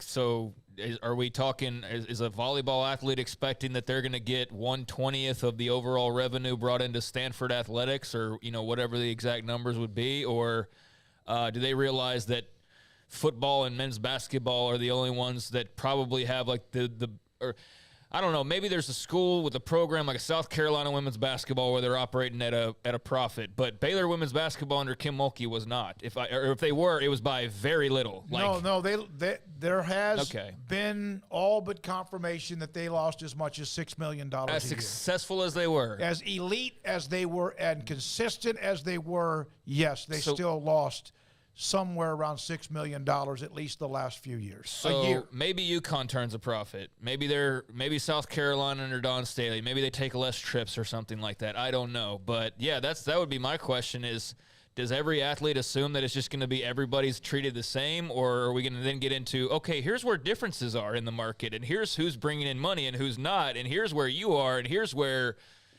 C.J. Stroud is. C.J. Stroud is probably more deserving of some of Ohio State's revenue than, the backup shortstop on the baseball team. So, yeah, how does that part of it work? But, yeah, it's not going to be all things are equal, and that's where this could probably not be exactly what some think it is. But then again, maybe this is just the right move for the general student athlete, and everybody will be on board with that. Well, I don't know. Am I correct here? Is this old man get off my lawn? That so much has been released to student athletes, and deservedly so, and well past time, that everything has been so good and so favorable for them that now they don't expect anything that can all of a sudden put it back in the corral. I think or the barn. Part of Nothing's that's true, putting but it back in. but I think that if you listen, guardrails. If you listen to the softball player today, a lot of athletes want collectives to have a stricter vetting process because they don't want to get preyed on, right? They don't want to get falsely lied to when they're recruits. They don't necessarily want it to be used as a recruiting tool, which is another discussion for another day. But like they don't necessarily want that because, when you're 16 years old, you're probably somebody that says, hey, come, here's money. You're like, yeah, I've never had this much money ever. And if it's a shady group, that's what they want. But I do think that, especially if you're, the Cavender twins for Miami basketball. All right. Their draw is not that they're just basketball players. It's their personality and everything else about them. Basketball just happens to be their avenue of celebrity, but they can't, if they leave Miami, there's not as much celebrity pull to that as well. So they collective bargaining. What are they collective bargaining? Yeah. They just want their rights to their own individual, they want. I'd argue that Miami benefited more from the Cavenders than they benefited from Miami. Exactly. Yeah. I mean, absolutely. I'd argue that LSU gymnastics is benefiting more from Olivia Dunn than Olivia Dunn's benefiting from LSU gymnastics, and we can go down the line, player after player. And to your thing about, is it just old man? Yeah, a little bit of it is, because I think the generation before you said the baby boomers were spoiled and blah, blah, blah, blah, and the generation after that said that generation was that, and that's just what we do. But what I'm saying is that you're looking at it from, they've gotten so much. Are they, unappreciative of that, or? What I'm saying is a little bit of that. I think most of them are appreciative of it, but I think all of a sudden there are going to be so many things that continue to be where, wait a minute, you mean we have to be employees, or we have to be cross-checked, or we have to report this? I just wonder if everything has been, from transfer portal to NIL to COVID years to everything, it's almost like 3 years of not paying taxes. Well, maybe that's what happens when you spend decades taking billions of dollars away from the athletes. I know. I'm not arguing against that. That's exactly right. What I'm saying is that there was a 2 or 3 year period where everything was free. Everything, even transferring multiple times, or and so my point is there going to be a point where, wait a minute, you're not going to put the hay back in the barn. You're not putting the cattle back in the whatever. But something is going to have to be negotiated both ways. Well, I don't think that athletes are against reasonable standards. I think that athletes overall, I don't think they are. I think part of the problem is that it was one way for so long. Now that it went in the complete other direction, there will be eventually there'll be a reckoning of, let's make this flow better, because otherwise it's all going to collapse. Because there's going to be some that there's not going to be enough places for athletes to go. Exactly. But the athletes you know heard that. what the Patriot Commissioner said. Yeah, it's a Patriot League. I understand that. Well, but it's still a league. I mean, it's still scholarship. Just Paul, finish your point, please. Yeah, but I'm sorry. Go ahead. No, I'm just. But what I think is that, and again, you see this in everything. If you are one to the left too hard for too long, what's going to happen is the violent shake back to the right. Right. Things get done in the middle. That's where progress happens, is in the middle. But we don't sometimes understand that, and we'll see how that goes on down the line. It may be a long time before we did it. And number one, Congress is not equipped to do this right now. They are. Is it not equipped, or they're just not educated enough to understand? No, I don't think they're equipped. I educated, understand it, care enough. It doesn't, Buddy Carter today should have been the example of, are you kidding me with this? Are you kidding me? Did you take this serious at all? Or oh, hey, you're from Georgia. We get it. All right. When they say your name, they're going to say the gentleman from Georgia. You did not come in here trying to be serious. You came in here trying to play games and show up the lady from Florida who actually did ask a good question about foreign athletes and their ability to get NIL and their visas, which is a really smart thing. But no, they kind of took it as they do these things to like, oh, hey, I'm going to rah-rah my spot. Well, no, why don't you ask a good question? Because what's you helping your constituency is you caring about this and figuring it out, not you just, hey, look, I wore a red jacket, jackass. I mean, it's just ridiculous. Justin R., eventually there will be a need for a new division of football. We've heard about that. Then maybe everyone who doesn't join the new division stays in the FBS and makes regional conferences. Maybe so. There's going to be a lot of things that change. So, yeah. Okay. All right. Garrett Ross, thank you. Jack McKenzie earlier. Emery Winter. Our Sports tonight at 10:30 on the CW.